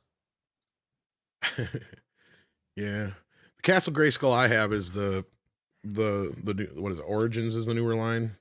Yeah, that's the newer line. Yeah, and that's exactly to scale with the old one. The only difference is they were smart enough to mold it in a much more flexible plastic. Because before, anybody who remembers the old Castle GreySkull, that fucker would break if you looked at it the wrong way. It was quite brittle. Yeah. It was quite brittle. Yeah, God forbid you breathed on it the wrong way and the whole thing would fall apart. Certainly it was like some cheap-ass plastic for what they did. Certainly Sorry. like the thing where you close it, like that lid thing, that thing would... the latch was one of the first things to go. Yeah, and then usually the hinges between both sides, and then, the whole thing would just start to crumble over time, Yeah. Maybe I should get myself like one of the Origins Castle GreySkulls. That would be. You know what's sad is it's actually cheaper to get one of the original GreySkulls now than it is the Origins ones. Well, of course, they're all brittle pieces of shit compared to the new ones. Yeah, they're all. Yeah, that's the thing. Good luck finding one in its full with everything in it. Like that's when you'll spend the money. But even then, you're like, you know what? I'd rather just go with the classics line because I know if my cat drops it on the floor, it's probably not going to break. Because he likes sitting in it like he thinks he's the king of GreySkull or some shit. But Action Cobb says, what will happen if Rebel Moon is a hit? Will Midnight's Edge promise to rub it in Kathleen Kennedy's face? Look. Yes, I swear. Sure. That's if I actually sit through that 9 hours of whatever. I mean, if it is a hit, Kathleen Kennedy's going to be fired from Lucasfilm, right? It's not how she's going to be. She's going to be gone anyway, isn't she? Sooner or later here. Who knows? Yeah, but if it is a hit, I mean, then that's just another like tick in the negative column, because that's because if Rebel Hit becomes a hit, it would have been a Star Wars hit in another universe. Because again, This is a Star Wars project that is recycled into its own thing that went to one of the Netflix competitors, who right now market it deliberately as a Star Wars killer. Now, it's not that they have anything particularly in for Star Wars. They just want you to check out their Star Wars killer. And then it'll be what it is. Or what it becomes, rather. Yeah, Script, anything to add to that? Well, I mean, it's not an original story. It's the Seven Samurai, and it's done in space, which was Battle Beyond the Stars. Yep. So you're going to be watching something that has a structure, and you're going to watch a man who doesn't know how to tell a story break that structure over the course of 2.5 to 4 hours, depending on which cut he decides is the real cut versus what Netflix puts out, and then following that.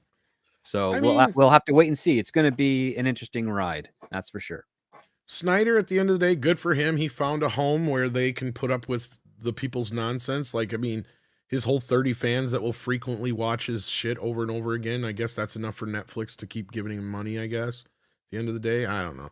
Army of the Dead was such a trash fire, yet they're deciding to do a sequel for that too, I guess, or some shit. So there's a television series that's Jay Something like Olivia's directing, and I don't think it's dropped yet. And I've been kind of stunned that there hasn't been any sort of ramp up to it in comparison to like Stranger Things, or like how Wednesday had a little bit of a ramp up, or even how One Piece had a little bit of a ramp up. There's been nothing moving on it at all. So see what happens. Yeah. I mean, if it's a hit, yeah, it's bad for Star Wars. That's the positive here. Like, the other positive is that it'll get some of these Snyder fans off of Warner Brothers case. No, it won't. It'll rebuild them because it'll be like, see, look, a Star Wars property done by Zack Snyder at Netflix. Buy Snyderverse for Netflix or whatever. That's what they'll do. Correct. They're going to ignore that. Well, I'll tell you, that's fine and dandy if they do that. They're just going to ignore that worse than they do anything else because it has nothing to fucking do with them. They just need to turn their ire to Kathleen Kennedy now because that's hilarious. That's what I'm waiting for. Because they'll be like, you're the one who ruined it. It could be Star Wars, you dumb bitch. And this is the other thing I keep saying is, look, this thing is being advertised as having a female character at the center of it all who is the key to everything. And Snyder was boasting about a non-binary character being very important to the story. If those two elements are in the story and Kathleen Kennedy still rejected it, how bad can it be? Well, here's what I think. My speculation would be that those are things that were included into the story specifically to appeal to Kathleen Kennedy and to Lucasfilm. But since they were there, Zack Snyder incorporated them organically, so they had to be there. And now there's no way to remove them, so that's why they're still there. But you know what I think? I think that the rest of the characters, other than that, are going to be relatively normal, and that's probably why Kathleen Kennedy passed on it. It's like, but it's a female lead, and you have like a they them in there, but that's not enough. Well, you have one flaw to your logic. That's what I'm thinking. To your logic. The flaw to your logic, Andre, is that Zack Snyder doesn't include anything organically. Yeah, I was going to say, not only that, people are laboring under the idea that he's not woke just because he does edgy shit that a 12-year-old would do. No, he's fucking woke as fuck. Yeah, I'm just speculating here, but no, that's what I'm saying. Like, I see what you're saying, Andre, but yeah, at the end of the day, no, he's woke as hell. He also put so is Netflix, so they may very well have to. Yeah, so that's very well possibly the case too. Look, if it's good, it's good. Good for the fans. Good for somebody to have a new IP. I gave him credit for taking what initially was a Star Wars pitch and going his own direction with it. Honestly, I think I would have come up with a bit more original stuff than he did because it does sincerely look like Star Wars to the point where Disney might turn around and fucking sue him. But they probably will because they need money. No, I'm not kidding. Because this is one of those things where neither am I. It's leaning a little too hard into Star Wars because there's a lot of people who were confused thinking it was something Star Wars. And once Disney starts getting wind of that, don't think that their legal fucking hounds won't be all over Netflix's ass, especially considering it was originally pitched as a fucking Star Wars idea. That's their case right there. Yeah. So he didn't change enough of it to where it didn't look or feel like Star Wars enough that Disney could plausibly sue them right now. Like, look, I'm not saying it'll happen. I'm just saying it's we've seen funkier shit happen with less connections. So it absolutely is within the realm of possibility. Absolutely. yeah. But anyway, Mecha J says, will there be any ramifications from the RT news? Just for, well, Script. I want to hear what you have to say. yeah, that's a about good this. question. Yeah, Script. What will will there be any ramifications of the Vulture article, which just exposes what's going on, or will they just decide that, you know what, no one's going to read that, it's going to be forgotten by the next news cycle, carry on as usual? Because that would be my gut reaction. Most likely the latter. If anything, that single PR firm, which is the one that's been pointed at as the principal architect of this endeavor, will probably not be getting many clients anytime soon. However, any of the other PR firms that are involved in that, which have not been named, are probably just going to continue things as normal. Yeah, they weren't named. And also, I would think that if you are a really small indie company, or you have a really small indie movie, well, here's a company that you know is going to get the job done. I mean, they got like the best advertisement possible. Like, we can get your shitty, rotten movie up to fresh territory. Now you know how we do it, but that don't matter. All you need to know is that you're going to get a fresh rating out of this. Should this be marketing for them? Yeah, I mean that I'm certain there's already been something like that going on in over the last 4 years behind the scenes. Oh, definitely. I mean, as I said in my tutorial, these guys, they got caught, but they're not unique. They're not doing anything. They found like a different angle, but they're not the only ones doing Well, the this. reason we call them out is because we've seen the signs, right? We've seen this shit before. Not just in movie reviews, but like I brought up Payola and Scandal and Music as a great example, and some other things too. This is not new.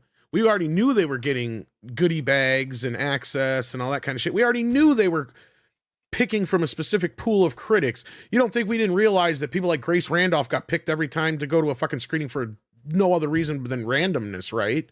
Bullshit. They know exactly who they want to go to for what the response they want to get out of them. They know exactly how to get that response out of them. And that's exactly why Shang-Chi was a triumph. Because that's how easy it is to manipulate them. Tom is not wrong. That's exactly how it works. And I mean, I've been accused sometimes of being a shill or being like, look, fuck, nobody's ever given me jack shit for anything, and nobody's going to be able to sweeten me into giving anything a good review. I can't lie like that. I mean, it just, and I'm not saying it's like, oh, I just can't physically do it. It's like, no, I just can't be disingenuous like that to where even with me trying to come up, like I couldn't even be as creative as some of these fuckers are with like the Lord of the Rings reviews that Andre was coming up with. Like I couldn't even find myself to try and find what little goodness I could in some of this shit. I'd be like, I just can't do it. Not for $50. No fucking way. Like, I don't understand what, all I could do is copy and paste somebody else who was lying. I like how Culture does it when he feels like, okay, I have to say something positive. So there was good seats in the theater. I mean, that's how you're honest. That's the only thing I could do too, is like I could come up with something maybe, but even then I could, but there's always a hedge, and that's the thing is we've seen it with the critics too, and they learned it too, because we started calling them out on their bullshit. It wasn't just us personally, I mean, but people were, they were starting to call out this bullshit. It's like, wait a minute here. We saw the discrepancy in the audience and the critics, which is nothing new. And that's one point that is made in that article that is really true, is like, you can have a 3-hour movie about, what did it say about a woman in the Dark Ages? Yeah, I'd watch that. That was 3 hours long or whatever. Well, you said you'd watch it depending on if she was a witch or not. But that being said, no, and they said it could get. It was Paul Schrader who basically said he wanted to make a point, but he was stupid because he said, "Oh, you could watch a movie about a housewife," and then he wanted to make it sound even more boring. So then he said, "In the Middle Ages," and I'm like. And it's 3 hours long. It's in the Middle Ages. I'd watch the hell out of like something like that set in the Middle Ages because it's set in the Middle Ages. So which only goes to show that Paul Schrader is not the filmmaker he wants. No. But the other point he made though is that less people will go see a movie that gets a rating of like 97 on Rotten Tomatoes, as opposed to a movie about a serial killer in the middle of Alaska that only gets a 50% on Rotten Tomatoes, right? It's because it's just critics and the general public have way different tastes, was my whole point. We already knew that, right? But there's sometimes in some ways where they don't deviate too far, where there's just certain things that the critics see what the audience sees and vice versa. And we haven't had that in so long, right? You even had that with the original Star Wars. There was this divide in the critics and the audience, but yet you had some critics, some of the most respected ones, come out and say, now, wait a minute, y'all are being harsh on this and not really seeing for what it is. Maybe you need to kind of take another look at it and understand why the public is finding this to be such a phenomenon, right? That's the thing, is when everything is the best thing ever now, all of a sudden, that's the complete opposite of what we used to have when it came to critics and these kind of things, especially when it comes to genre entertainment. So it's either us or them, or they're making the movies to where the critics may like them, but the audience doesn't like them anymore. Either way, it's a lose-lose situation for the audience and the studios in this whole equation. As far as will there be any ramifications, at the end of the day, it only matters to people who ever gave a shit to begin with. Yeah, I don't think that anything is going to change, but I am glad because now we know. Now we have something tangible to say, to refer to in the future. So I'm grateful for the article for that. And then Valentine's Tube sends in another $2 and says, Andre, I DM'd you about Uncharted X. He'd be cool too. I hope that he has a different name on Twitter. It's 80s. Yeah, you don't have to do no doxing. No, it's something. I don't think I don't like. I hope this was a while ago because I haven't got any. Oh yeah. I see here. Yeah, I got it. Yeah, I see. I just haven't got that part of it. But yeah. I have so many requests. You have no freaking idea. But yeah, Uncharted probably X, twice as many as I do.